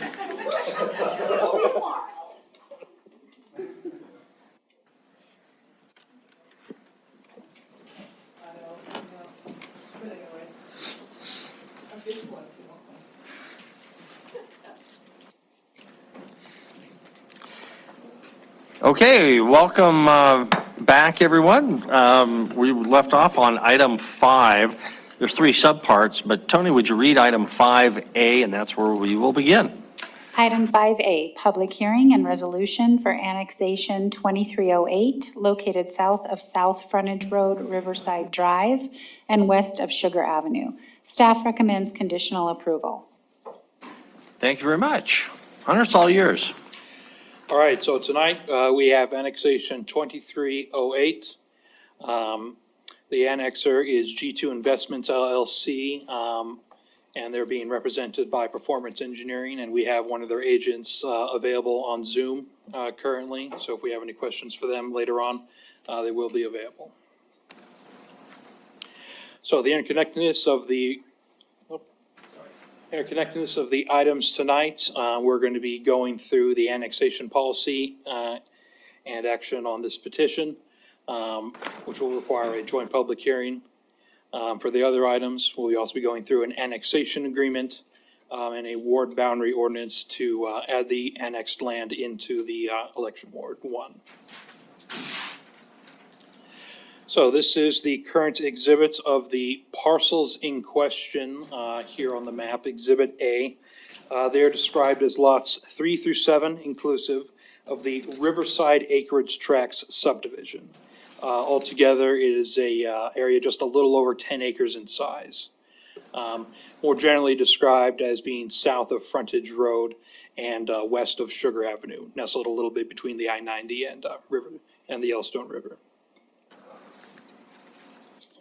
So these parcels are within the petition area for our limits of annexation, so it meets that criteria. And here is the current satellite vicinity image of the site. It's currently vacant. Zoning-wise, this area is zoned CX, which is our heavy commercial. It's the heaviest commercial designation we have on parcels before we started getting into industrial designations. Surrounding it to the west is other heavy commercial area that's already within the city limits. Across from the highway, we have some P2 public and civic institutions facilities. And nearby in the county land to the east, there is RR1 rural residential zoned lots. And here's the lot in relation to the greater vicinity.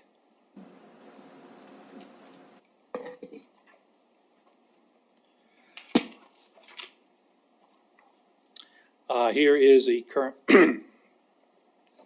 here's a current posting photo of the site in question.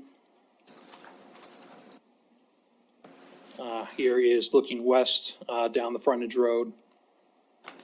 Here's looking east down the frontage road.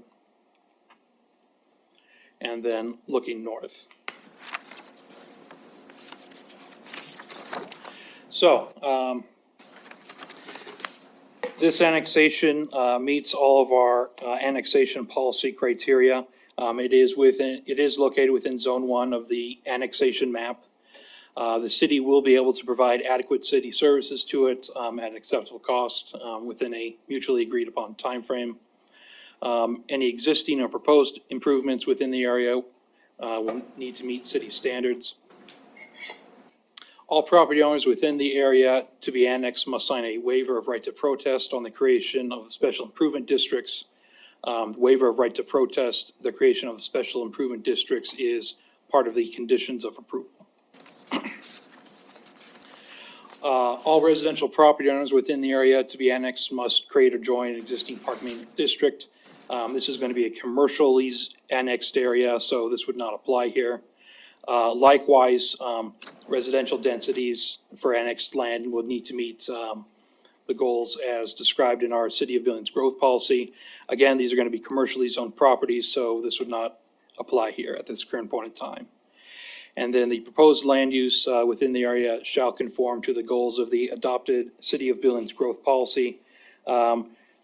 More specifically, is going to meet our growth policy goals of essential investments relating to public and private expenditures to public values, and prosperity, promoting equal opportunity and economic advancement.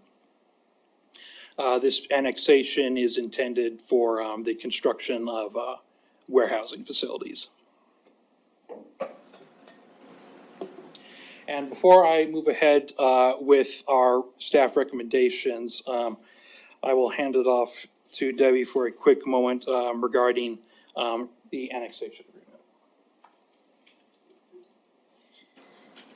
So normally we do the annexation agreement discussion after this, but tonight we're going to do it here because we have a request. The reimbursement for the water line was a little bit strange because you may recall back in March last year, we actually brought forward a TIF application and a compensation agreement and paid 100% of that water line. So it was assumed that we would not ask for reimbursement on that. However, in discussions, I think we need to pursue that further and make a decision whether we should be asking for reimbursement on that. So we're going to ask you to delay indefinitely the annexation agreement. We have 45 working days to bring that back to you. If you approve the annexation tonight and you approve the ward boundary adjustment, and we bring an annexation agreement that you agree with back in 45 days, then everything goes through as planned. If we don't bring it back, it basically nullifies the rest of the action. So we've talked to PEC, and we'll be working with them here over the next week or so to try to kind of resolve that reimbursement question. Other than that, access is the only other thing, and some trails and right-of-way that were part of the annexation agreement. And we'll have more information on that when we bring it back in a future meeting. Okay, thank you very much. Annexation agreement would be the second item up. What I'm hearing is that would not impact our action on item 5A. So, Hunter, anything further? And just to clarify, when she had mentioned the 45 working day period to bring that annexation agreement in, that is also included within our conditions of approval on this item. So delaying that indefinitely would not immediately affect this decision tonight. They will have 45 working days to mutually agree with the city for that agreement. Okay. And so going forward, our staff recommendation is conditional approval subject to an annexation agreement and a waiver of right for special improvements. Any questions? Any questions from her? Councilmember Bernice, Councilmember Ripsis.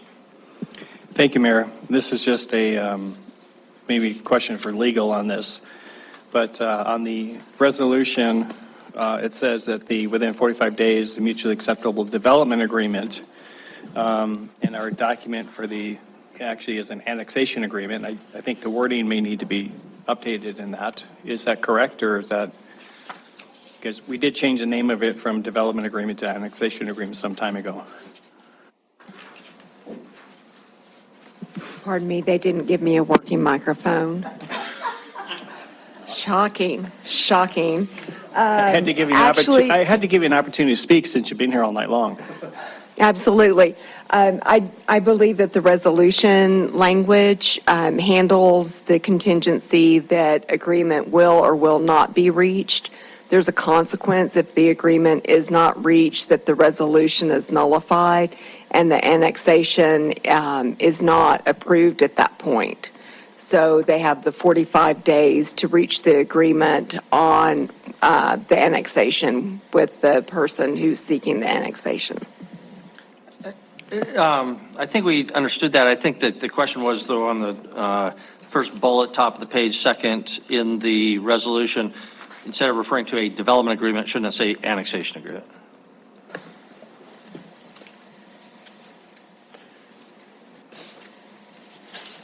Are you at the top of the resolution? Yeah, page 2, first bullet in paragraph 2, conditions. I believe that's what you were referring to, Councilmember Nason. That is correct, Mayor. That would just need to be amended, that one word. Okay, and then if you don't mind, I'd be a little bit picky on the language on this also is because it says waiver right to protest, the creation of special improvement district. These are all capitalized words, meaning it looks to me like it's referring to a document named that, but our document is actually named waiver of right to protest. So again, I want to make sure that this document's not pointing to another document that doesn't exist. And I believe just changing those capitalization of those words to lowercase would just mean the waiver right to protest. That's the name of the document, and which is the creation of special improvement districts. Just want to make sure we're being clear between this agreement and the next annexation agreement and the waiver of right to protest that needs to be signed. Okay, I assume you didn't have any problem with that? That should not be a problem, but I don't know if that will require a motion. We'll work that language. into the motion for approval. So. Okay. Thank you. So we got to make the other change anyway, so. Okay, very good. Any other questions for Hunter, Karen, or anybody else? Oh, I'm sorry, Councilor Rupsis. Yeah, thank you. So Hunter, I'm not sure if you'll know this or Debbie will know this, or we'll have to punt to Wyeth at some point. The properties just west of here, they all included an easement along the river to put in a multi-use path. And this one has the same thing. The floods last year, I think, ate away a lot of that land. I think they've been having a real challenge in figuring out how that gets through there. What happens to our 30-foot easement here as that bank there continues to erode? Councilor Rupsis, I wouldn't quite know how to answer that question. So you're exactly right, and we've been working with an engineer to figure out if we can armor the bank or what we can do to retain that land. But depending on how those easements are written, if they are boundary, like they say from point A to point B, we actually lose that land. It goes in the river. So if it says the first 30 feet starting, it could change that, but from my understanding of where we are, we lose that easement land if the land goes away. Just a follow-up. Do you know the properties west of there, are they those kind of location-based easements? Do we know if that path is just not even going to be possible now so that we don't need to worry about this, or? Yeah, my recollection of those is that they are based on a meets and bounds, which means they will go away if that land goes away. And that's why we're working on trying to figure out if we can armor that and retain that land where it is. But as of right now, we still have enough land there to put a trail? I believe we still have some land there, yes. I don't think it's all gone. I will find out exactly where those sit right now, and I will email you tomorrow. All right. I just wouldn't want to put this Right. easement in this one if we don't ever have The that rest. possibility. Thank you. Right. We could also revise those easements, assuming there's land available. So, Councilmember Purinton. Just a quick question. So as we begin to annex the South Frontage Road properties, we get a lot of complaints about the looks of the city. So those business owners, landowners, they will be responsible for picking up that trash that blows from the interstate? So, Mayor and Council, are you talking about the trash within the interstate right-of-way? I don't. Well, it's going to blow, I would imagine, into those properties that are along the South Frontage Road, I would suppose. Just I could ask say, in general terms, it's certainly our request and promotion that on your private property, you keep things picked up, whether so you're next to a right-of-way or you're next to an interstate. That's the request, that's the expectation. Okay, any other questions for Hunter? Don't see any. This is a public hearing, so we will open up for public hearing on item 5A, resolution of annexation. If anybody'd like to be heard, please come forward. Just ask you to keep your comments to 3 minutes and tell us your name and address. Hunter, is Taylor Kaspernick, is he the? Yes, Okay. he's the engineer. He has raised his hand. if you Oh, want to okay, give him thank an you. Yeah, so opportunity. the developer's representative, why don't we let him comment, and then we'll go back to public comments in case he says something that impacts public comment. Okay, Taylor, go ahead. Thank you, Mayor and Council, and apologize I wasn't able to make it there tonight in person. I typically prefer to do that versus remote, but I am where I'm at tonight. So apologize, but appreciate you bearing with me. We are the agent for the owners, Beach Investments, for these 5 properties. I would be happy to answer any questions that the council may have of myself as well, or as far as the property goes. I have been following along, and Hunter and Debbie did a great job of answering the questions that you've had thus far. But if there's any additional, be happy to weigh in. Okay, thank you. Were there any questions for Taylor? No one's raising their hand here, so we appreciate the offer, and stay tuned. We might come back to you. Thank you. Great, thank you. So we'll go back to public hearing, and if anybody'd like to comment, just come to the podium, please. Catherine Card, 2815 4th Avenue South. Mayor and Council, one of the concerns for this annexation, in looking at it, it is so close to the river. And so one of the questions that residents have in that area is what's going to be done to protect the river for whatever use this land will be. Used for whatever it's used for, what will be done to protect the river. The other is, you were talking about prosperity as being one of the goals or one of the achievements of developing this land. And beauty is certainly a part of prosperity in a city like Billings, and any city. Considering beauty impacts the worth of land and the desirability of a city.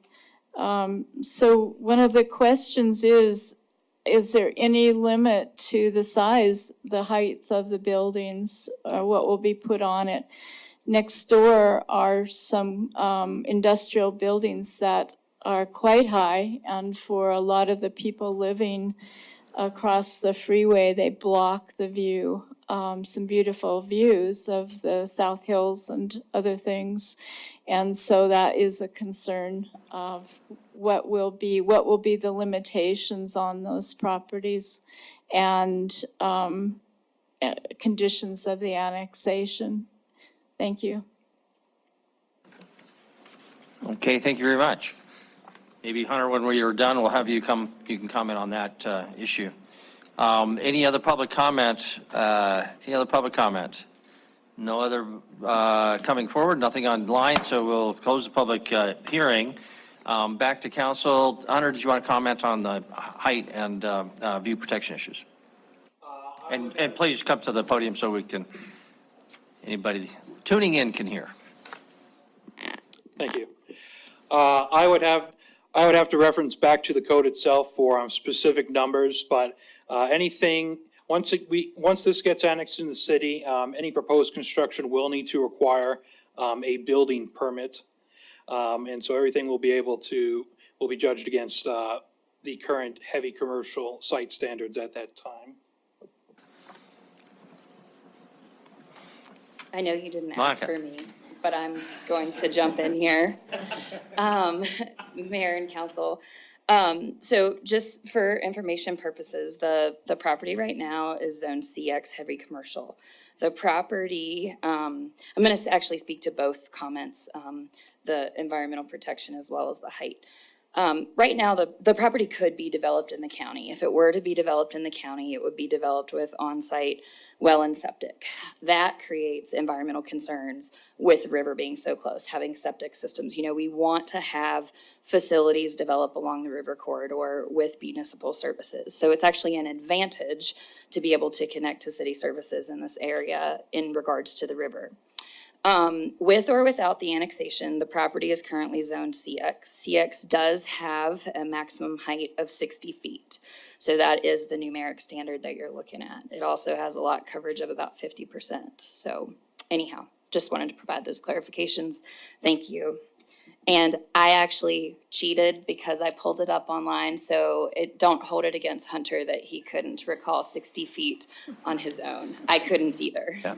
And so, Monica, just to state what you've already stated, which is that we don't have any special river protection zone or rim protection zone for protection of view sheds on the rims. We can put houses right out on the edge of the rims, things right on the river. I'm stating what I think is obvious, but I just want your confirmation. Mayor Cole, what you just said is absolutely correct. We don't have any sort of, something like that would be considered like an overlay zone that would put additional restrictions on the land uses, and we do not have any of those in the city or in the county for that matter. Nor do we have any sort of highway overlay. In the past, I know I've promoted the idea of having an overlay district that would require some level of shielding and vegetation, maybe berming, to provide some sort of visual softening along that interstate corridor. Sadly, we have a beautiful community as long as you don't drive in on the interstate. And nobody denies that. That's just the reality, and it's something that I think we have missed by not at least having that discussion. But now I'm on my soapbox, so I'll get off my soapbox. I will say sometimes you have to appreciate small victories, and we did improve our landscaping code with the adoption of Recode. And so there are more trees now required along frontages.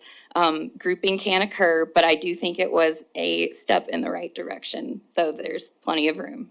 Okay, and we can come back to those issues someday, but probably not in the next 3 minutes.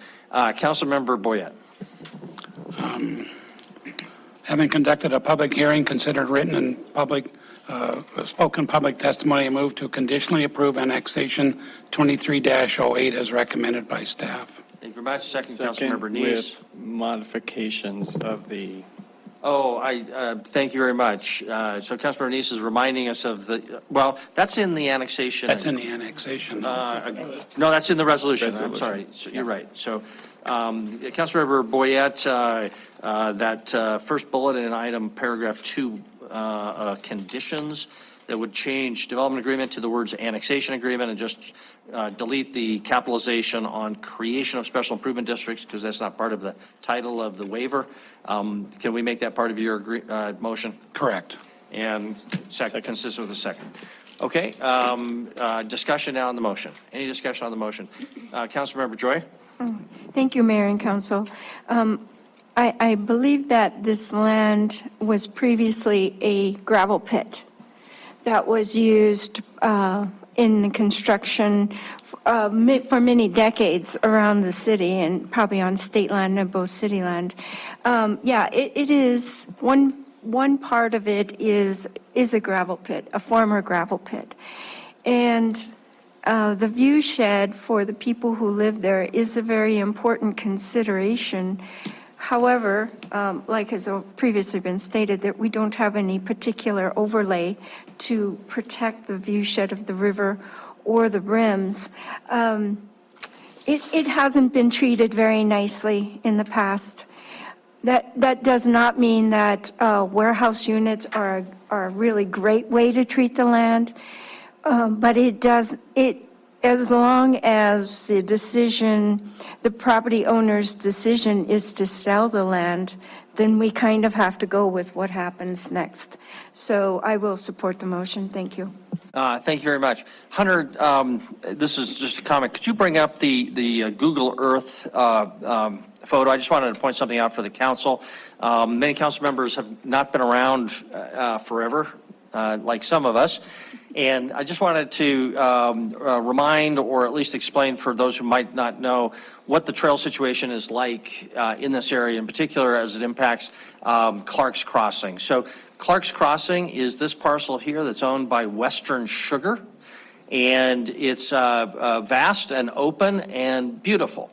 It's also historically very significant because it is where William Clark in the summer of 1806 crossed horses from this point over to the South Hills here.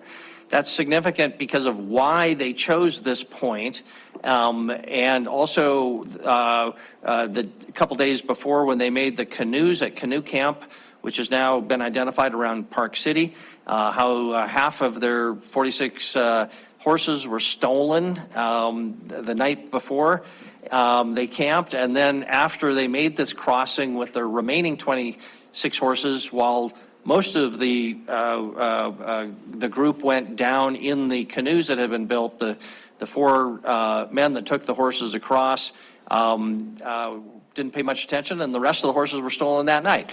So there's a lot of great stories, and then how they all made, after the horses were stolen, made bull boats, and they had to float all the way back to North Dakota, or modern-day North Dakota, and regroup without anybody losing their life in the process. So anyway, lots of great history, but the significance of this is the city has trail easement and also easements to develop this area with parking. And now with this creation of the property, and I need to confirm all this, I think because the Western Sugar property includes this little flag piece here, we now have connection all the way back to Riverfront Park, I believe. We'll have to get confirmation of that on that trail structure. And unfortunately, this easement, because we've been very slow in developing it, is already about halfway through. It was only a 10-year easement, and we have moved it through about 5 years or a little bit more. So we'll need to talk to Western Sugar about extending that and then raising money to develop this for better public use. But that would be an amazing continuation of our trail system along the river so people could enjoy that area. And the other thing we do not have that a lot of cities have is a open space mill levy to acquire environmentally sensitive land like along the river or the rims to buy land. That's something that the city has simply never done. So just wanted to give that little piece of background. Thank you for indulging me. Any other discussion on the motion, which is for approval, item 5A? Okay, we'll move ahead then. If in favor of the motion for approval, 5A, please say aye. Aye. If opposed, nay. Thank you very much. That concludes 5A. 5B is what we've been asked to delay, but we need to read it. So Tony, would you read item 5B? Item 5B, annexation agreement with G2 Investments LLC. Staff originally recommended approval. Okay, Councilmember Shaw. Yeah. I move to indefinitely delay the annexation agreement with G2 Investments LLC. Okay, is there a second, Councilmember Neese? Do we need further discussion? If so, Councilmember Boyette? So legal, should we do this indefinitely, or should we set a time limit of 46 days or 45 days? Under the rules, I think it's more appropriate to do it indefinitely. It may come back to you under the consent agenda in a couple of weeks. Okay, any other discussion or questions? Okay, we'll move to Councilmember Neese. Mayor, I wasn't sure if Debbie needed council's input on whether or not reimbursement should be done or not. You don't? Okay. I would rather know now than when I bring it back. So if you have strong feelings one way or another, sure. Yeah, Take any input. I would say yes. I would agree. I think the reimbursement of the investment would be the way to go. I'm seeing lots of thumbs up. See some nodding heads, so. Start going. All right, thank you. Speak now or forever hold your peace, I guess. Okay, any further discussion on the motion? Okay, the motion is to indefinitely delay this till it comes back. If in favor, please say aye. Aye. If opposed, nay. That motion also passes unanimously. Item 5C is the boundary line adjustment, which is conditioned on the annexation actually happened, and the annexation actually happened is contingent on the agreement eventually being approved and signed off on. But I guess we can move ahead on a contingent basis with item 5C. Tony, would you read item 5C? Public hearing and first reading ordinance expanding the boundaries of Ward 1 to include recently annexed property in annexation 2308, located south of South Frontage Road, Riverside Drive, and west of Sugar Avenue. Staff recommends approval. Thank you very much. That we do need to have a public hearing on this. So I'm going to move straight to a public hearing. Is there any public hearing or comment on item 5C? That's to change the boundary line relocation or location to add this to Ward 1. No one's coming forward, no one is online, so we'll close the public hearing. Item 5C, back to council. There is no staff presentation. Councilmember Gulick. Having conducted a public hearing, consider written and spoken public testimony, I move to approve first reading ordinance expanding the boundaries of Ward 1 as recommended by staff. Second by Councilmember Shaw. Any discussion? Seeing none, we'll move to a vote. If in favor of approval, item 5C, please say aye. Aye. If opposed, nay. Motion passes unanimously. That concludes all of 5A, or I'm sorry, 5A, B, and C, and brings us to item 6. Tony, would you read item number 6? Item number 6, public hearing and first reading ordinance amending Billings, Montana City Code, Article 22-407, encroachment permit required. Staff recommends approval. Thank you very much. This was one that was delayed from a couple meetings ago. Debbie is going to make the presentation.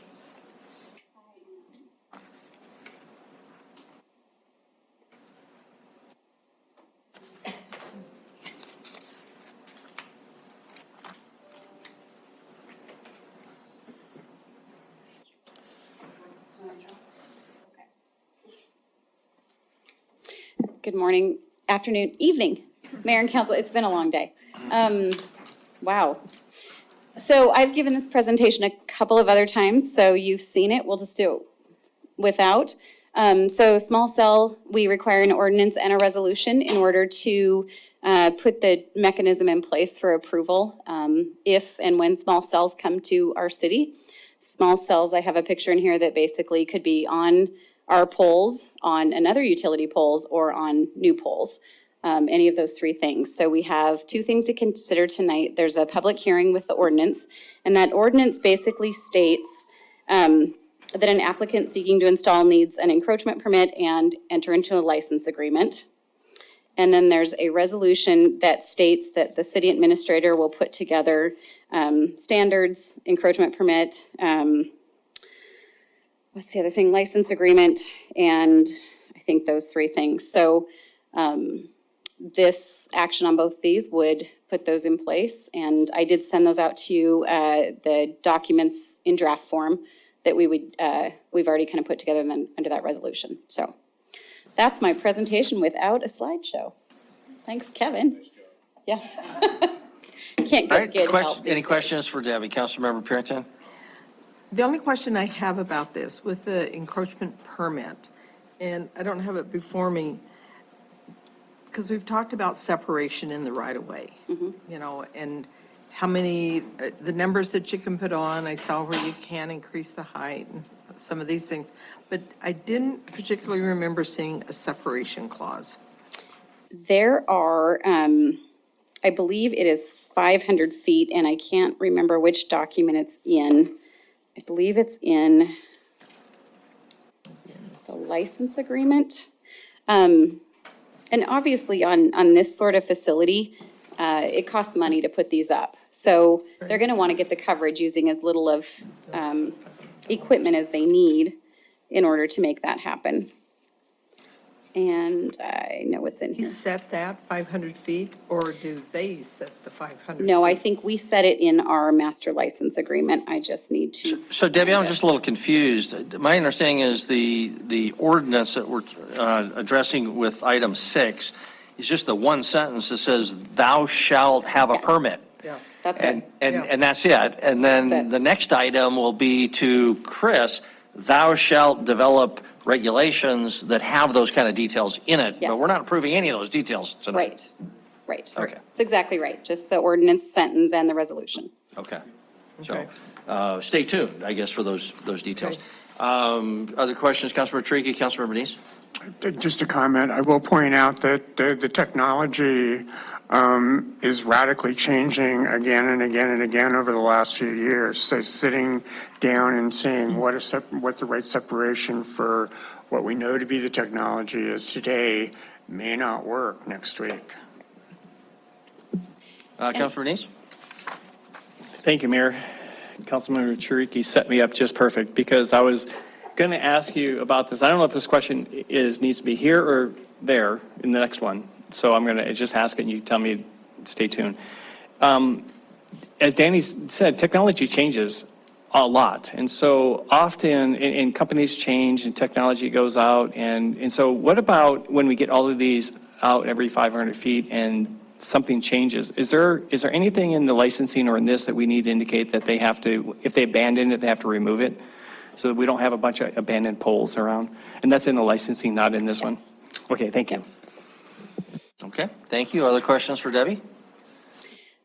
Mayor, could I just comment? Please. One of the reasons that the resolution says that the city administrator is going to develop the standards and the license and the encroachment permit is so that we can be flexible and we can change as technology changes. So instead of putting those in code, if it changes and the technology changes, then our standards will change, similar to construction standards. Okay, thank you. Okay, council, this is a public hearing, so we'll open it for public comment. Is there anybody who would like to comment on item 6? No one's coming forward. There's no one online, so we'll close the public hearing on item number 6. Council, Councilmember Boyette.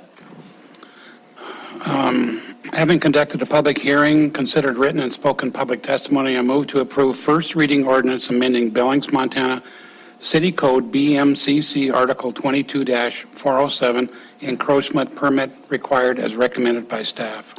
Thank you. Second by Councilmember Tidswell. Any discussion?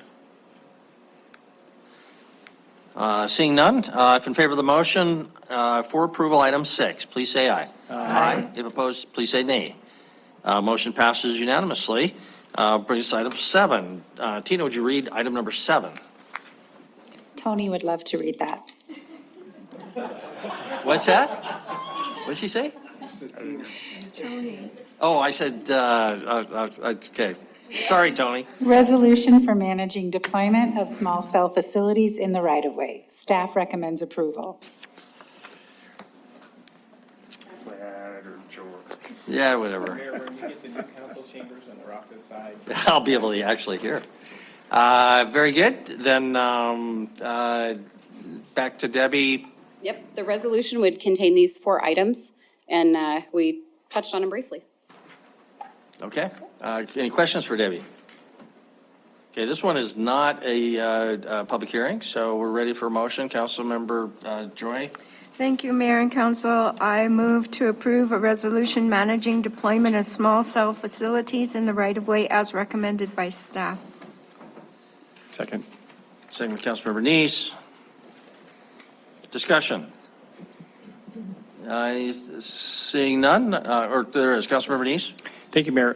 Debbie was kind enough to send me some of the licensing agreements and some of the things, and so I think the city's done a good job of these drafts, and so thank you very much, Debbie, for thinking about the community. She's trying to make sure that the communities are not impacted visually a lot, and making sure that technology is not disrupting the neighbors as much as possible. So I think the drafts look really good, and so I look forward to being able to work with these companies if they come in.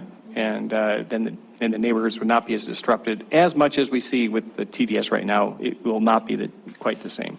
So thank you, Debbie. Very good. Thank you. Any further discussion? We have a motion for approval, item 7. Seeing no further discussion, if in favor of the motion, please say aye. Aye. If opposed, nay. Motion passes unanimously. That concludes our regular agenda, bringing us to public comment on non-agenda items. Is there anybody on something not on our agenda tonight? Ms. Card.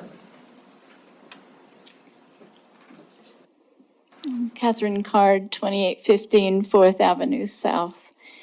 Mayor and Council, in an article that Andrea Lutz from Q2 wrote on August 2nd of 2023, Chief St. John said that gangs exist in Billings in a variety of ways, including motorcycle gangs and those organized by race. But for the most part, most have been lying low. That's until recently when Billings experienced a surge of crimes involving juveniles. It's organized crime that's been identified and tracked, but seemingly becoming more brazen.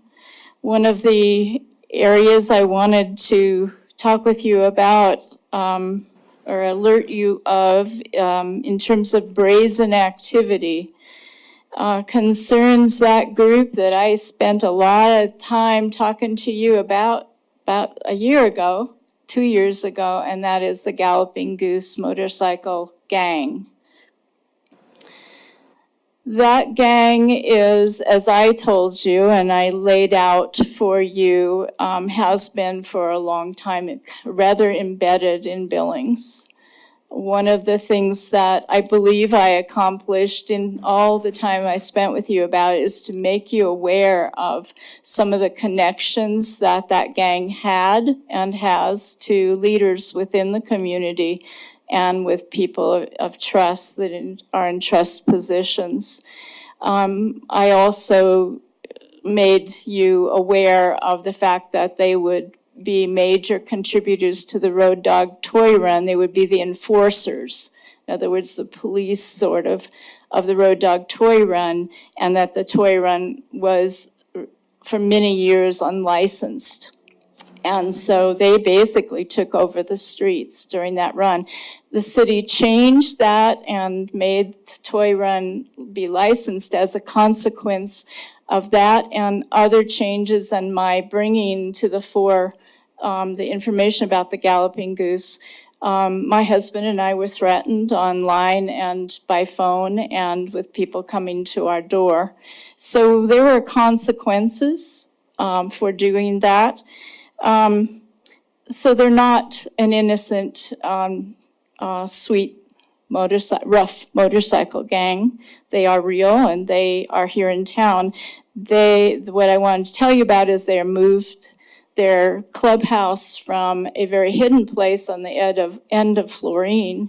They've moved now to a very visible place, very conspicuous place across from the Bourbon Street Hotel at 10 North 34th Street.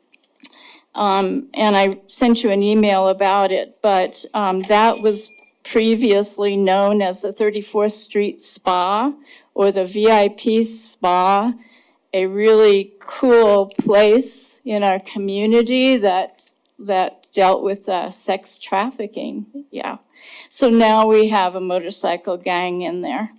The building is now owned by a different owner, so who knows what's going to happen. But I just encourage you to read my email. My concern is that this brazen move from very inconspicuous place at the end of Florine to a conspicuous place right in the heart of Billings, and with a big purple sign on it and their big emblem on it,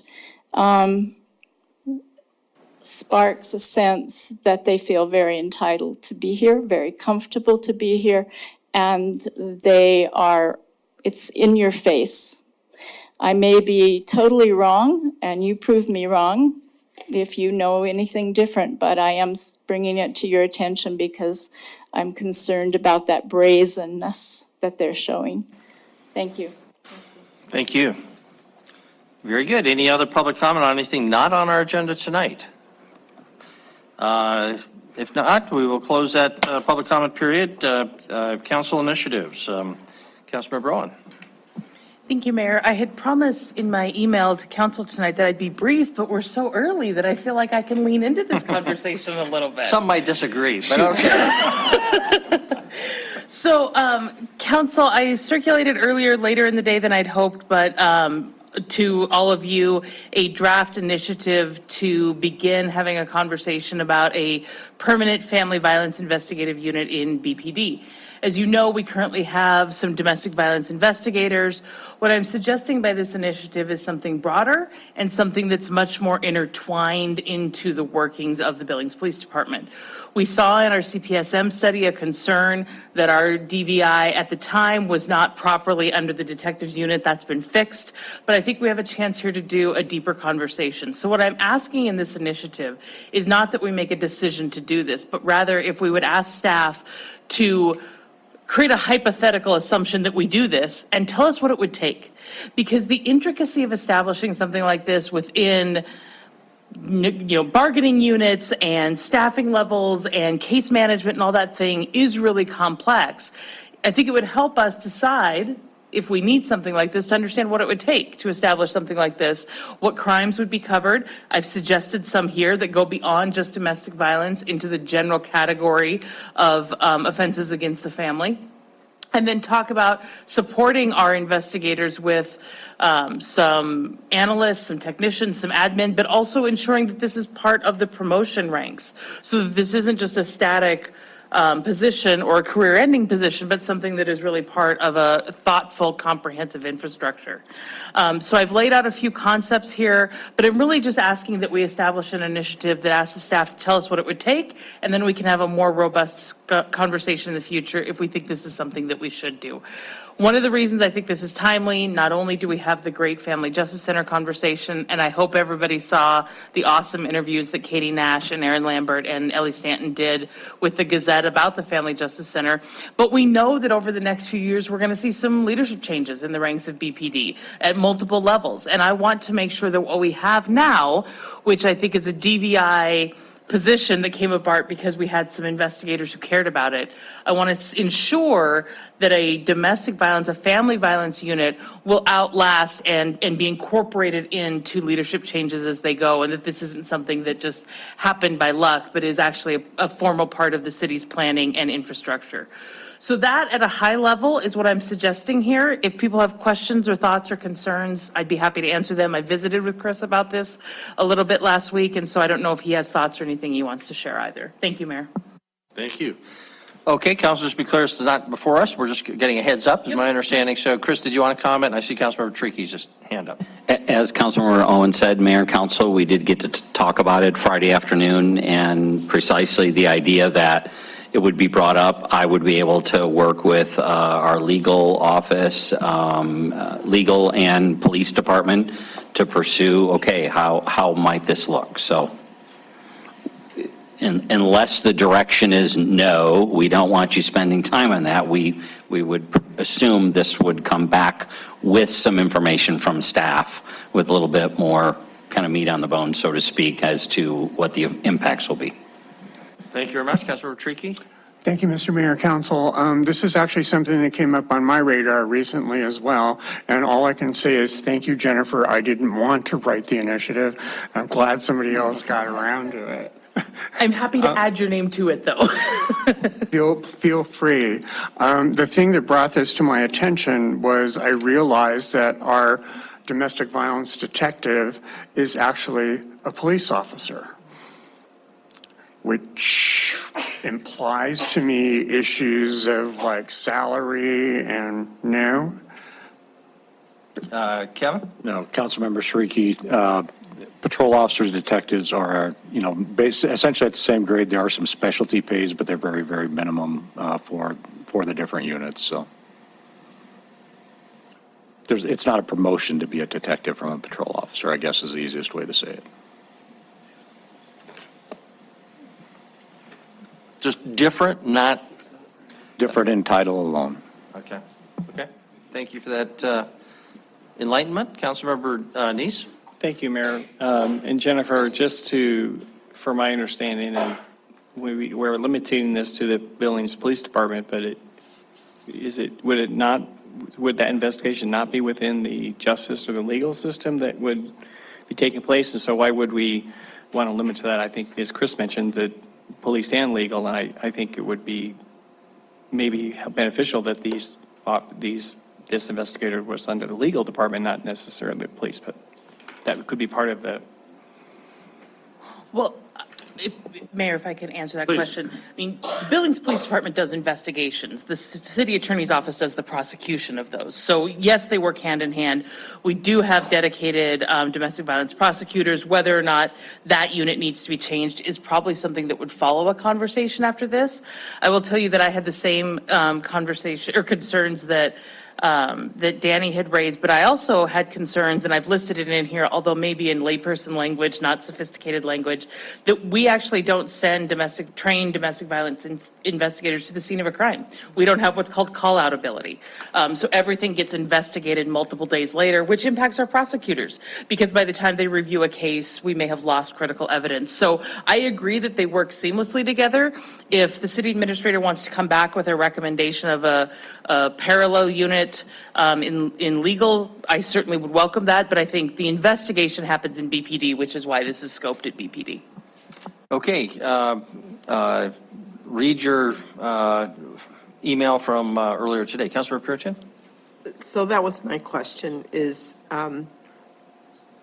will all of the officers be trained in family violence investigation? Because they have to collect the evidence, and that's one of the things that I think we talked about at the Family Justice Center conversations. So, and then you would have a specialized unit within the police department. Is that what you're saying? That would ultimately be my long-term hope. I think this is tricky, and one of the reasons that I've tried to approach it this way is I know that council's not supposed to get involved in day-to-day operations. So I don't want to go where we're not supposed to go. I think when Chris and I discussed this, we did talk about broader needs for training across BPD. What I've suggested here is that we consider people who are specifically trained, and then whether or not there's going to be a broader departmental-wide training I've left off the table. But I would hope that this unit is very specifically and regularly trained on a variety of complex challenges that come up in all of these cases, not just domestic violence, but crimes against children, sex assault. I mean, these are not easy tasks. Okay, Councilor Tiswell? Does that training? There are multiple institutes, to some extent, I know there is internal training. Kevin can probably answer some of this better, where officers do internal training. There are outside experts. There are multiple resources, institutes who do this. I don't know who our primary training provider is for officers now, but there are national resources to ensure that we are capturing best practices. Thank you. So Councilmember Tidswell, Councilmember Owen, I can certainly maybe put Lieutenant Woolley on the spot because he was the administrative lieutenant for a period of time, and he might be able to answer that question a little better. After years of sitting in the back of the room. Yeah. You're going to get me, aren't you? Yeah. All right. Council members, really the training comes from a variety of different resources, some regional, some local, some internal within the department. And those rotate throughout the year. So I could answer more specific questions if you had some. May I ask a quick follow-up? Sure. Do you still oversee training or not anymore? I do not. Lieutenant Lennox and Sergeant Sam Puckett. Do you ballpark how much do we spend on training in an annual year? I think about 80,000. How much do you think we should spend? Way more than that. Triple? Quadruple. Okay, thank you. Yep, easy. Okay, and are you talking specifically in the DV world or more broadly? That's just department-wide. You're talking department-wide on all subjects? Yes. Or areas or specializations or whatever you want, however you want to call it. Okay. Councilmember Boyette? So could you imagine a family violence investigative unit without additional people to run it? No, absolutely not. There you go. Yep. Thank you. Resources. Okay. All right. Thank you. Very good. Thank you very much. Appreciate it. Council, anything further? Don't see anything, so we're adjourned. Good night. Thank you.